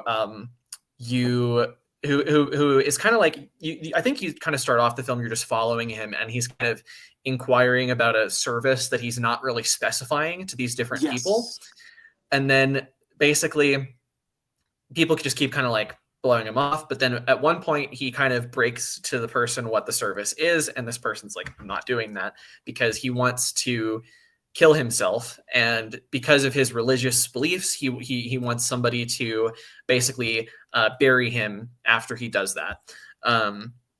I think there's a lot that's really interesting about the film. So for one, I think it's really, really crucial and kind of genius that the film never specifies why he wants to kill himself. No. It never says that like he's experienced some like horrific tragedy, or that he is just really depressed and sort of, you know, or whatever the reason might be. You just sort of follow the logistics of what he's doing. It has a lot of the classic like Kiarostami shots. I would say whenever I think of Kiarostami, I think of a shot of like a landscape and a car that's driving on the landscape, a really long shot of the car, and you're just like hearing the conversation that's happening in the car without looking at the people. There's a good amount of that. The Wind Will Carry Us, which was my introduction to Kiarostami, has a lot of that as well. But yeah, it's such a, and you kind of like follow him, like eventually as it goes along, you kind of have him meet people that are maybe more willing to help him out. But at one point he meets this older man who has a conversation with him about like when he was at this point in his life where he wanted to end it all. And the thing that basically stopped him doing it was, I think they use the word mulberry in the film, which is kind of funny, but he basically says it's like he was just having this like synesthetic experience about like remembering like simple things of like what it's like to eat a cherry, and like kind of experience the smallest, most like basic pleasures of life. And that's sort of what that's what kept him from killing himself, and what kind of caused him to go on. And I think that idea is just so beautiful. It's so sort of life affirming. But so I won't spoil like where the film totally ends up going, because it has a very like unique sort of like meta ending, which Kiarostami I think is pretty common for him. Having seen his film close up, he loves to do sort of meta stuff. But that just sort of kept me thinking for a long time after watching the film. But yeah, what really stuck with me about it was that sort of like very simple, sort of life affirming, just like idea of just like of continuing on because of just like the simplest things of why it's so great to be alive. So anytime a film can sort of like that can be so depressing and so life affirming at the same time, I think is just really impressive. And it's just a beautiful film. It is very slow, obviously, like all of his films are, but it's you know, if you're in the mood to get on that wavelength, I think it can take you somewhere really special. No, that's an amazing pick, and again, it kind of ties into like my last pick as well, like showing you something that is so bleak and dour, but also life affirming at the same point. Like, yeah, exactly. I feel like we're having some really good kind of transitional picks here, where it's like you'll recommend Mishima, and then I'll recommend one that you recommended me. No, we're having some really good, like there's a lot of like double feature, like the Manchurian Candidate and Conversation. It's like this is a fun, like weirdly like well paired, but no, Taste of Cherry is fantastic. I remember picking up the Criterion years ago because I'd heard great things, and very, very unfamiliar with his work, Kiarostami's, and I was just blown away by it. I thought it was, again, very life affirming, very beautiful, and I was kind of surprised, but also not really, that it's rated a PG in the UK, but like, because there's not much in the way of content, but like I imagine somebody who's like just like, oh, I'm gonna go watch this, like some 8-year-old, and they're like, what is this? Like I usually, when I think of like PG, I think of like younger audiences, and this is a very a very like big film, like a very deep film. It is. Well, the other thing too is that it never there's no melodrama whatsoever about the suicide stuff. Like he never has this like big moment where he like melts down about like how painful his life is or anything like that. It's just like he just kind of mentions very like matter of factly that like he's done. And then other people they don't have this like tearful plea to him to like don't do it. It's just very simple. They just sort of offer their viewpoint of the world. It's a really like philosophical movie. Like you kind of just like it's kind of like a, you can imagine like a Aristotle play or something taking out like this. But yeah, one of the least favorite films of all time of Roger Ebert. I don't know if you're aware of that. Really? Roger Ebert gave it like a 1 star. I did not know that. I know a couple of people I follow who I love on Letterboxd, like Dan, who has seen like every movie ever. He hates slow cinema, so he hates this one. But and so I get that. But that's interesting about Roger Ebert. I'll have to check that out. Yeah, Ebert's review of this is it's something. But no, that was a great pick, man. A great film as well. What is have we got any comments? I was gonna say we do have some comments. Yeah, let's see some comments. First of all, we have Brady, who says, I hate all of these picks. Not even a single mention of Teenage Mutant Ninja Turtles 2, The Secret of the Ooze. Brady, you're not being patient enough. We haven't gotten to our number 2 and number 1 spot yet. It could be there. It could be. Just be patient. Talking about Evangelion, he says, yes, there are online messages mixed in with live action footage. So it's like people like sending each other messages online. And that's how it's the messages themselves. It's just like you see like the text of what the messages were. Yeah. Gotcha. Okay. Brady has a question for you. He says, want to watch Wolfman 2010 before Tuesday? Oh, yeah, I actually do, because I imagine it'll be better than that fucking piece of shit that just came. Sorry, I can't say that. I know you liked it, Jackson. I'm sorry. I liked it. I'll be reviewing it on the channel pretty soon, so I won't say too much about it. But after the stream, we'll have a quick conversation about it, because I need to talk about the Wolfman with you here. It's but yeah, no, Brady, I'll watch that with you. Don't you worry. I want to see the 2010 Wolfman. Yeah. And he says, we were discussing Soderbergh yesterday, too. I got my hands on the copy of Shea Duology. Yeah, that's got a Criterion release, I think. I really want to see those. Yeah, that's interesting. I've heard Ari Aster really talk that up when his Closet video. A lot of people hype it up as like one of Soderbergh's best, but I really don't know too much about it other than it's like this kind of the structure of it is like two like shorter movies kind of, right? Like it's kind of I'm very interested in checking that out. Yeah, interesting. Cool. What's your number 2, right? My number 2 is one I watched 3 times last year, and I have maybe the strangest first time experience to watching it, because I actually watched this on the way to a funeral. It was a long trip. You know the one. I've watched this with you. I remember watching this because we had a big my granddad passed away last year, and we had a big long kind of like car drive to Coventry where the funeral was. So I got a few films from the Criterion channel, because you can download the films for offline viewing on there, and I popped one onto a tablet. David Lynch would be so disappointed in me, and I watched for the first time Wong Kar-wai's Chungking Express, which is easily like one of my favorite films ever. Now I've seen it 4 times. I rewatched it. I showed it to Simon, my friend Simon, last week. Oh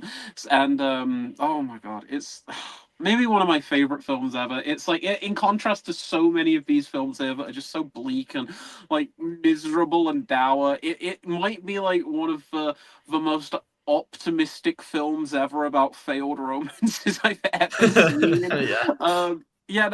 Chungking Express, it's like Wong Kar-wai's 3rd film, I think it's his third film or his fourth, because it's kind of a film he made almost just as a one-off kind of spin-off thing, because he was editing his film Ashes of Time. Like, he'd finished filming it, couldn't get the edit finalized, so instead of just like spending months of his life just trying to perfect this, he was like, no, I need to go refresh. So he just quickly made a film for like little to no money, almost like guerrilla filmmaking in some aspects of the production. And he was just like, I just want to make something quick and easy, because obviously he was working on a big like kind of classic wuxia like epic. So yeah, Chungking Express, very low key film, kind of an anthology of sorts, but it's no, not really an anthology, just kind of two interconnected stories. Yeah, At the I feel same like that's the time. better way to describe it. Yeah, Yeah. and both are surrounded. Both are focused on a police officer. Each segment is a different police officer who is basically in a very, very strange position in terms of their relationship. So the first police officer, he was in love with a girl called May who broke up with him, and he kind of believes that it's fake in his head, and he's like, I'm gonna buy a can of pineapples every day because she loved pineapples, and if she doesn't get back to me, then I guess she has broke up with me, because she broke up with him on April Fool's Day. So he thought it was a joke, which is like one of my favorite lines in the film. So So he good. kind of gets hooked up and in he kind of becomes friends with this woman who's doing a lot of criminal activity, I will say. She's doing some things, and they kind of develop a friendship of sorts, just like this very, very peculiar friendship. And his story is really, really fascinating, because he's very clearly miserable and depressed and heartbroken over everything that's happened in his relationship, but it's also he's very funny, and like the film balances like these really like kind of dour themes with just like elements of comedy, with just like just very, very bizarre like sequences. Again, like he's buying a can of pineapples that all expire on the exact same day, so if his girlfriend doesn't get back to him, he can eat 30 odd cans of pineapples in one night. Like, it's just very, very absurd like stuff, but like it sounds really silly on paper, but like you kind of understand the character's mindset, however ludicrous it feels. And then the second story follows Tony Leung's character, who he's like in a relationship with a stewardess who just basically like abandoned him because he changed up the food he brought home. He'd constantly bring her the same thing from this restaurant, and then he switched it up once because the chef at the restaurant was like, "Hey, why don't you get her a piece of pizza or some fish and chips instead?" And he decides to like expand and kind of switch things up. And after doing that twice, she just leaves him because she's tired of him basically. And he kind of develops like a friendship of sorts, like a relationship of sorts with this very, very kind of quirky, out there like girl who works at the restaurant, who really, really adores the song California Dreaming, and she wants to go to live in California and everything. She wants to escape from this world she's in. And I don't know. I just think that for a film that is such an offshoot and just kind of like a spur of a moment thing compared to a lot of Wong Kar-wai's like very I don't know I don't want to say well thought out, as if like this isn't, but like very pre-prepared films that he started making, especially even later into his filmography, just something that feels so kind of like, oh, let's go make a film.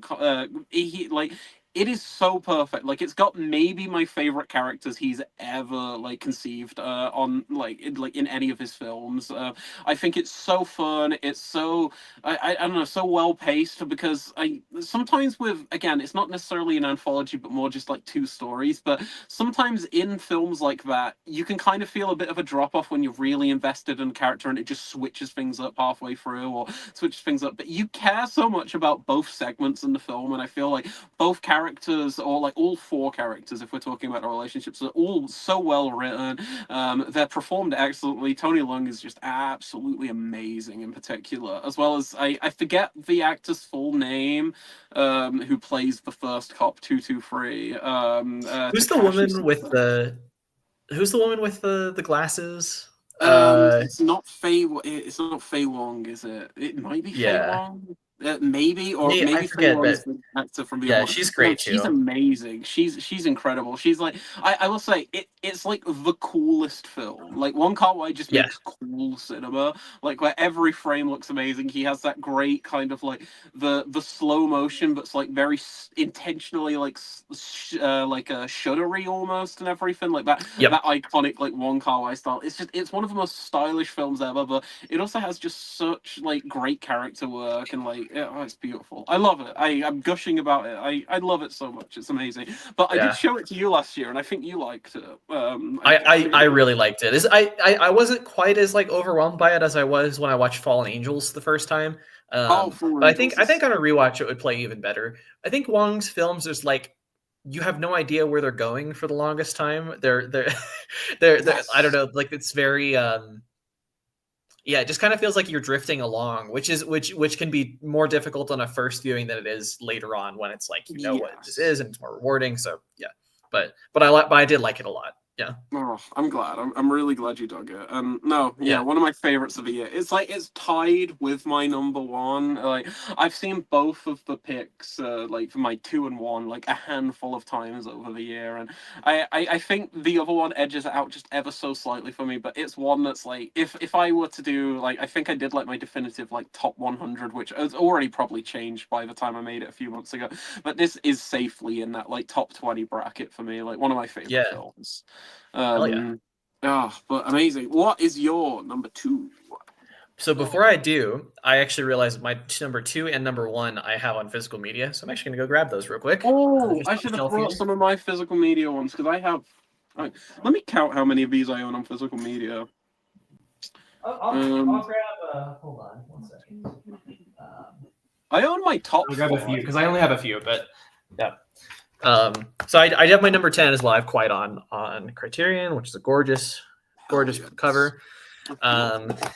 But anyway, my number 2 is another Asian film. There's quite a few of those on my list, but this is something that you recommended to me. I don't think we watched it together, but this is Goodbye Dragon Inn.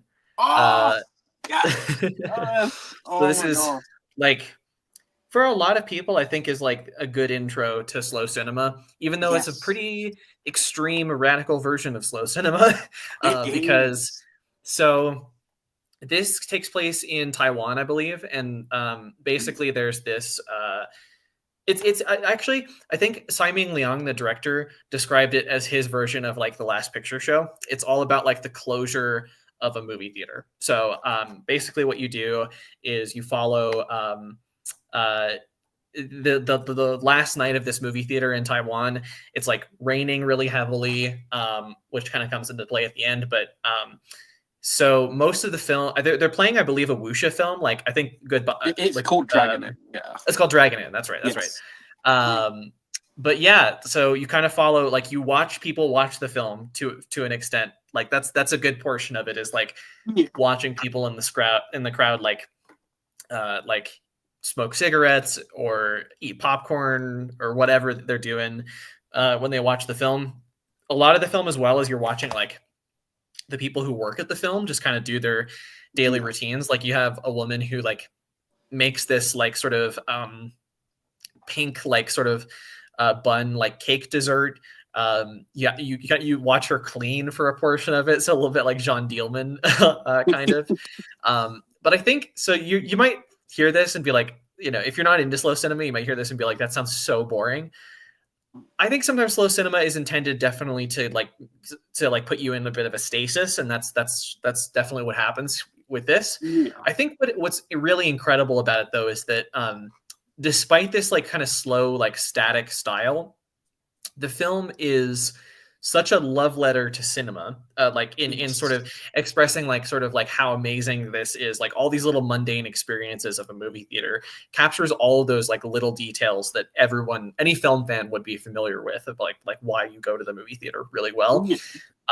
And the ending of the film, I won't totally spoil it. It's not like a big like plot heavy spoiler or anything, but just what happens is like very sort of bombastic, like the way that the music sort of comes on screen, and you sort of watch these characters finally close the doors of the cinema and like walk home in the rain.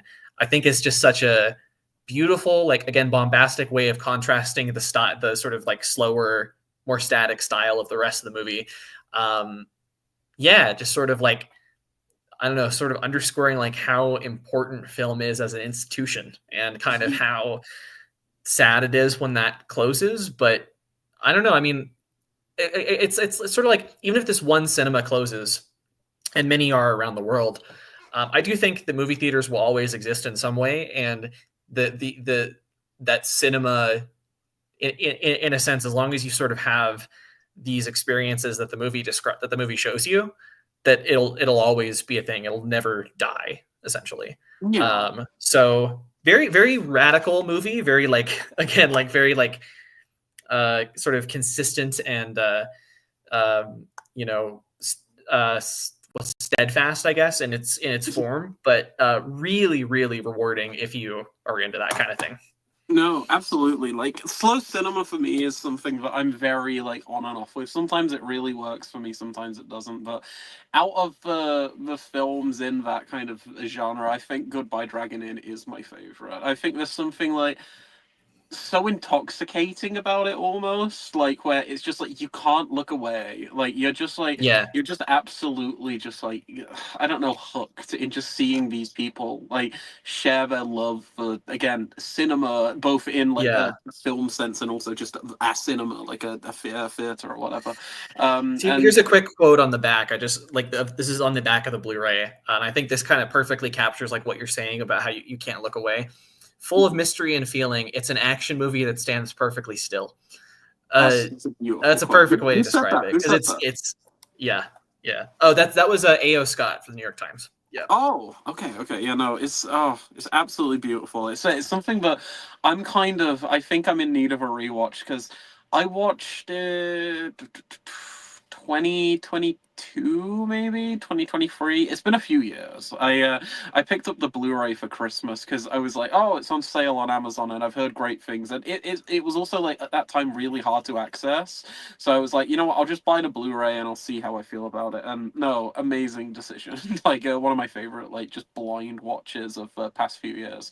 I'm so glad to see it so high on yours. Oh, that's a great film. Hell yeah. Amazing film. All Oh, right. Well, we're really getting down to it. So number one for you. number one. Okay, my number one. Ironically, I actually do have the Blu-ray for this one, but it's not on the phone. Oh, that should be fine. Oh, it's My in the number pile one. that you're. It is. It's in the pile. It wasn't even intentional. It was just it's something that I had in the pile. So my number one is a film that most people say is like, oh, it's absolutely great, and I just never got around to watching it for the longest time. And then last year, right at the start of last year, just like a little bit around this time, well, no, because we're close to the end of the month now, but in January last year, I watched this film, and it was so good that the next day I watched it again. And then over the course of last year, I think I watched it 4 or 5 times, showing it to different people. And I can safely say now, even though it has only been a year since I watched it for the first time, this is in my top 5 motion pictures of all time. Genuinely, one of my favorite films, and that is the Sidney Lumet film Dog Day Afternoon.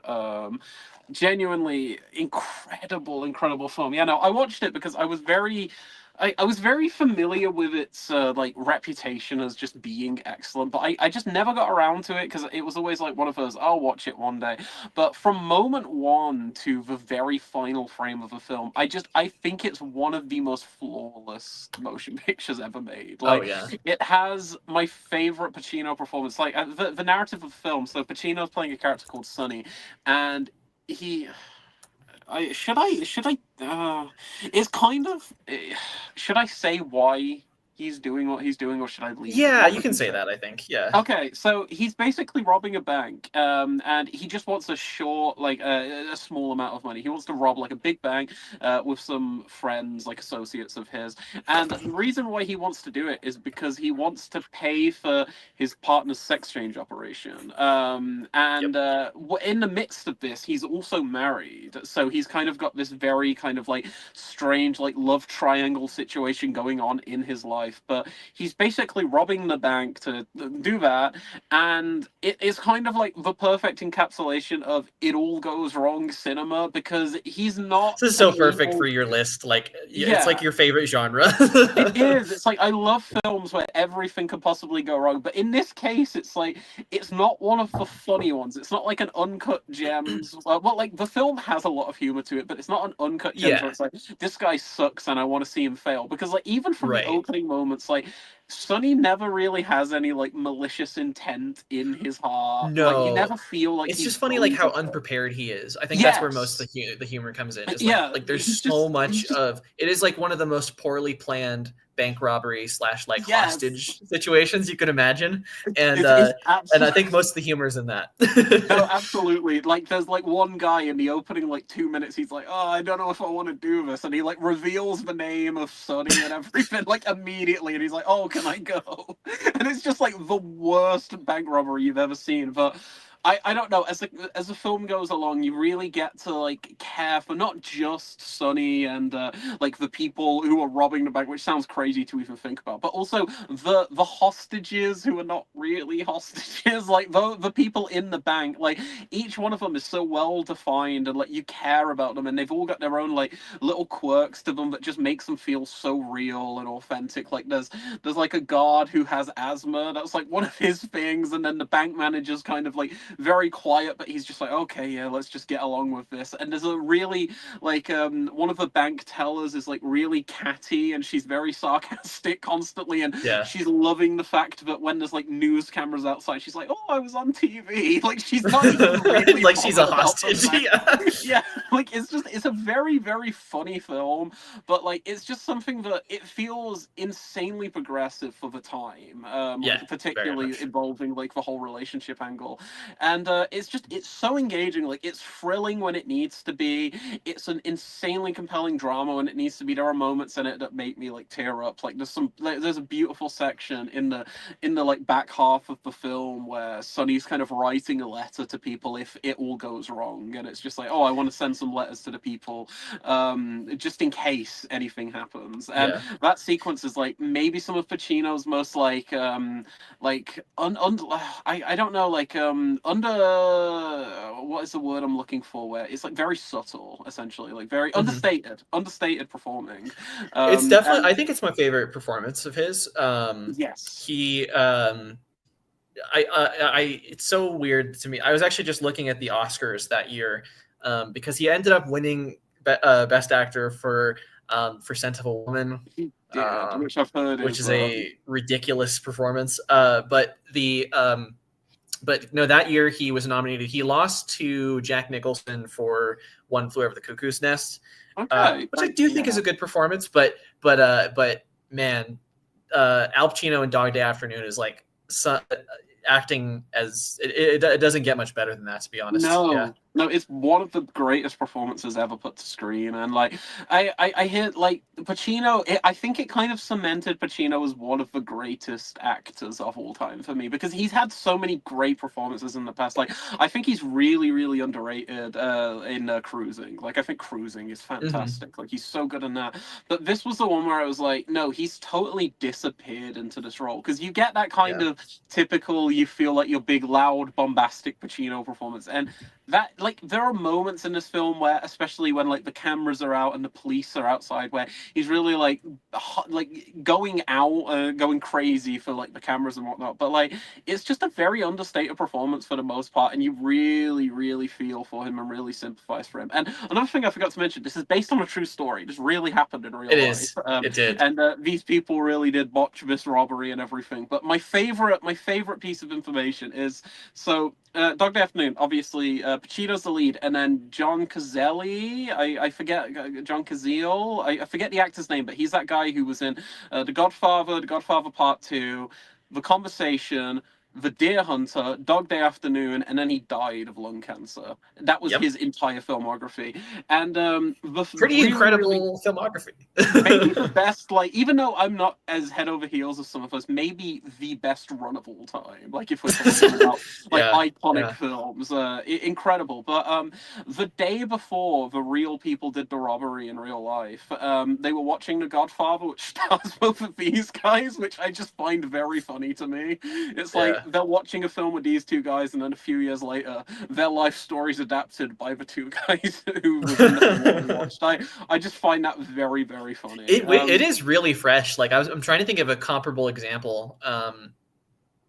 What would be a good example of like something that happened within the last few years that if they just made a movie about? I mean, what came to mind is the whole like Luigi thing, but I don't think that's really the same kind of situation. What about the Aaron Sorkin January 6th movie? Oh yeah, that. Yeah. I mean, Unfrosted kind of dabbles in January 6th. So what you're saying is Dog Day Afternoon is very similar to Unfrosted. Very, very similar. Very similar. Yes. Like on a quality level in particular, I'd say. Like Hugh Grant disappears as Tony the Tiger in that film. But yeah, no. Dog Day Afternoon, just a perfect film. It's like the phrase. Like a lot of people have that phrase of "it's a film so good I could put it on at any point." That is the case with Dog Day Afternoon. Like I've watched it like 4 or 5 times since last year, showing it to different people, just and everything. And every time I show it to someone, they're just kind of like really, really like blown away by it. And I don't know. I think it's one of the greatest films ever. I'm so happy I watched it last year. And if you haven't seen it, please go out and watch it. It's perfect. It's one of my favorites ever. It's up there with like Blue Velvet and Punch Drunk Love and Buffalo 66. Oh, it's so good. But yeah, no, that's my number one. Do we have any comments before we get into your number one? We do. We have one. It's from Brady. He asks if we want to chat on Discord after. I can't. I have some. I have to take care of the dog. She's been a little. She's resting right now, but she's been a little antsy to take her out. And then there's some football on in a bit, so I was going to watch that. But I would love to chat another time. But yes. Yeah. No. Absolutely. I'll hop on, Brady. Don't worry.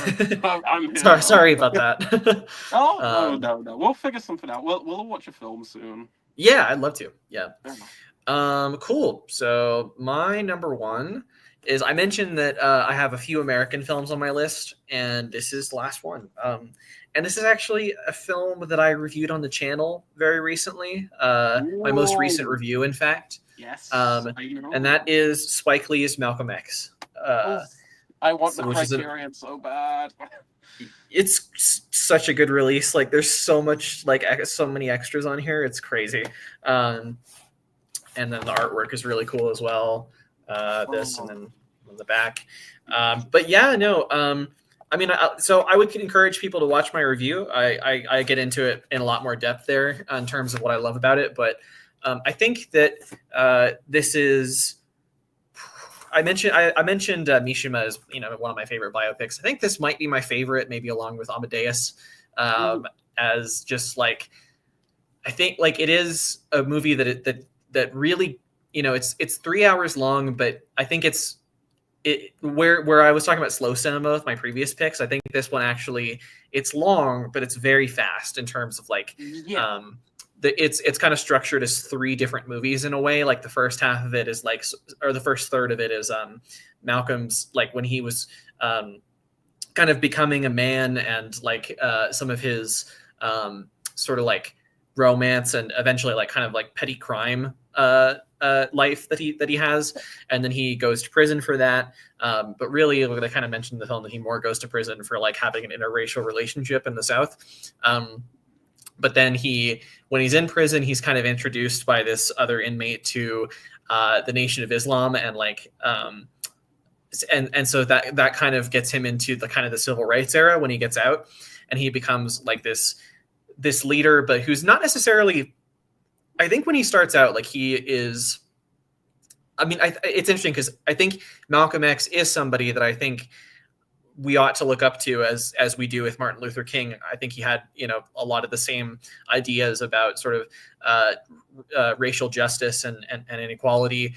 But I think so, especially in the part of his life before he made his pilgrimage, like he had a lot more like controversial and potentially problematic ideas about, the use of violence, especially, and actually, like, like racism and misogyny to an extent as well. I think you can kind of get into a little bit, but then he makes this transition to so he actually goes to Mecca and he like fully converts, and when he does this, he becomes much more sort of like peaceful and humanitarian, and he starts to break away a lot with the more like sort of radical members of the Nation of Islam, and that's kind of what ends up leading to his death.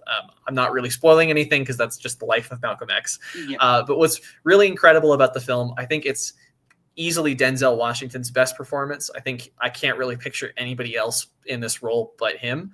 He's so like I mentioned in my review that he has the kind of movie star quality that you look for in somebody that is larger than life like this, but he also has kind of the more subtle, like dramatic acting chops to provide like a lot of the introspection that I think you need, especially like the third act of the film, which is really, really harrowing and kind of subjective psychologically. You get to like the last hours of his life where he knows that, there's going to be an attempt on his life, and he knows like kind of the consequences of that for his legacy. But you just sort of follow these like dreamy sequences. I love that bit at the end that I mentioned. It's like the montage where they play that song, "A Change Is Gonna Come," and he's outside of the car and he's like moving on the sidewalk, but he's clearly not walking. Like he's on some kind of like roller thing, like sort of treadmill or whatever. Just an amazing shot. And then of course, like the archive footage they use at the end with kind of all of the racial justice movements around the world that were actually happening at the time when the movie came out. Like they talk a lot about the end of apartheid in South Africa, and then they actually have Nelson Mandela show up in the film at the end. And I don't know. I think this is just like I think what I said in my review and why I love it so much is that it's like the perfect. Like people talk about filmmaking as people talk about like auteur theory and stuff about like a film is like a director's vision. And I do think you get that from Spike because this is clearly his passion project, but this is also just like every film is a collaboration between different artists. It's like, again, this is like Denzel bringing like his best work. Angela Bassett's fantastic. All these other actors, the costume designs are amazing. The sets, the production design, the score by Terrence Blanchard is just becoming one of my favorites very quickly. Like it's just so many of these artists kind of converging and like hitting this same wavelength of like all of them making the best thing they've ever done. That I think really just sends it home for me. But yeah, I think I talked a little bit about the history of the film on my review and about how like it almost was directed by like Norman Jewison, who like made like Fiddler on the Roof and some other stuff, who's like could have been an okay Oscar bait movie, but nowhere near the masterpiece that Spike ended up making with this. So yeah, I've really gotten into Spike the last year. He's been like, I think my most watched director in 2024. He's great. And this is just his best film. So I watched it last year for the first time as well. I covered it for Blueprint. Like there was like a UK 4K, so I covered that. And incredible film, honestly. Like I think I watched I watched 3 of his films for the first time last year, Spikes, that I gave like the full 5-star, like that, Bamboozled, and 25th Hour, like just like incredible films. I will say Malcolm X doesn't really reach the highs of his Old Boy remake, but I mean it's still really no, sorry.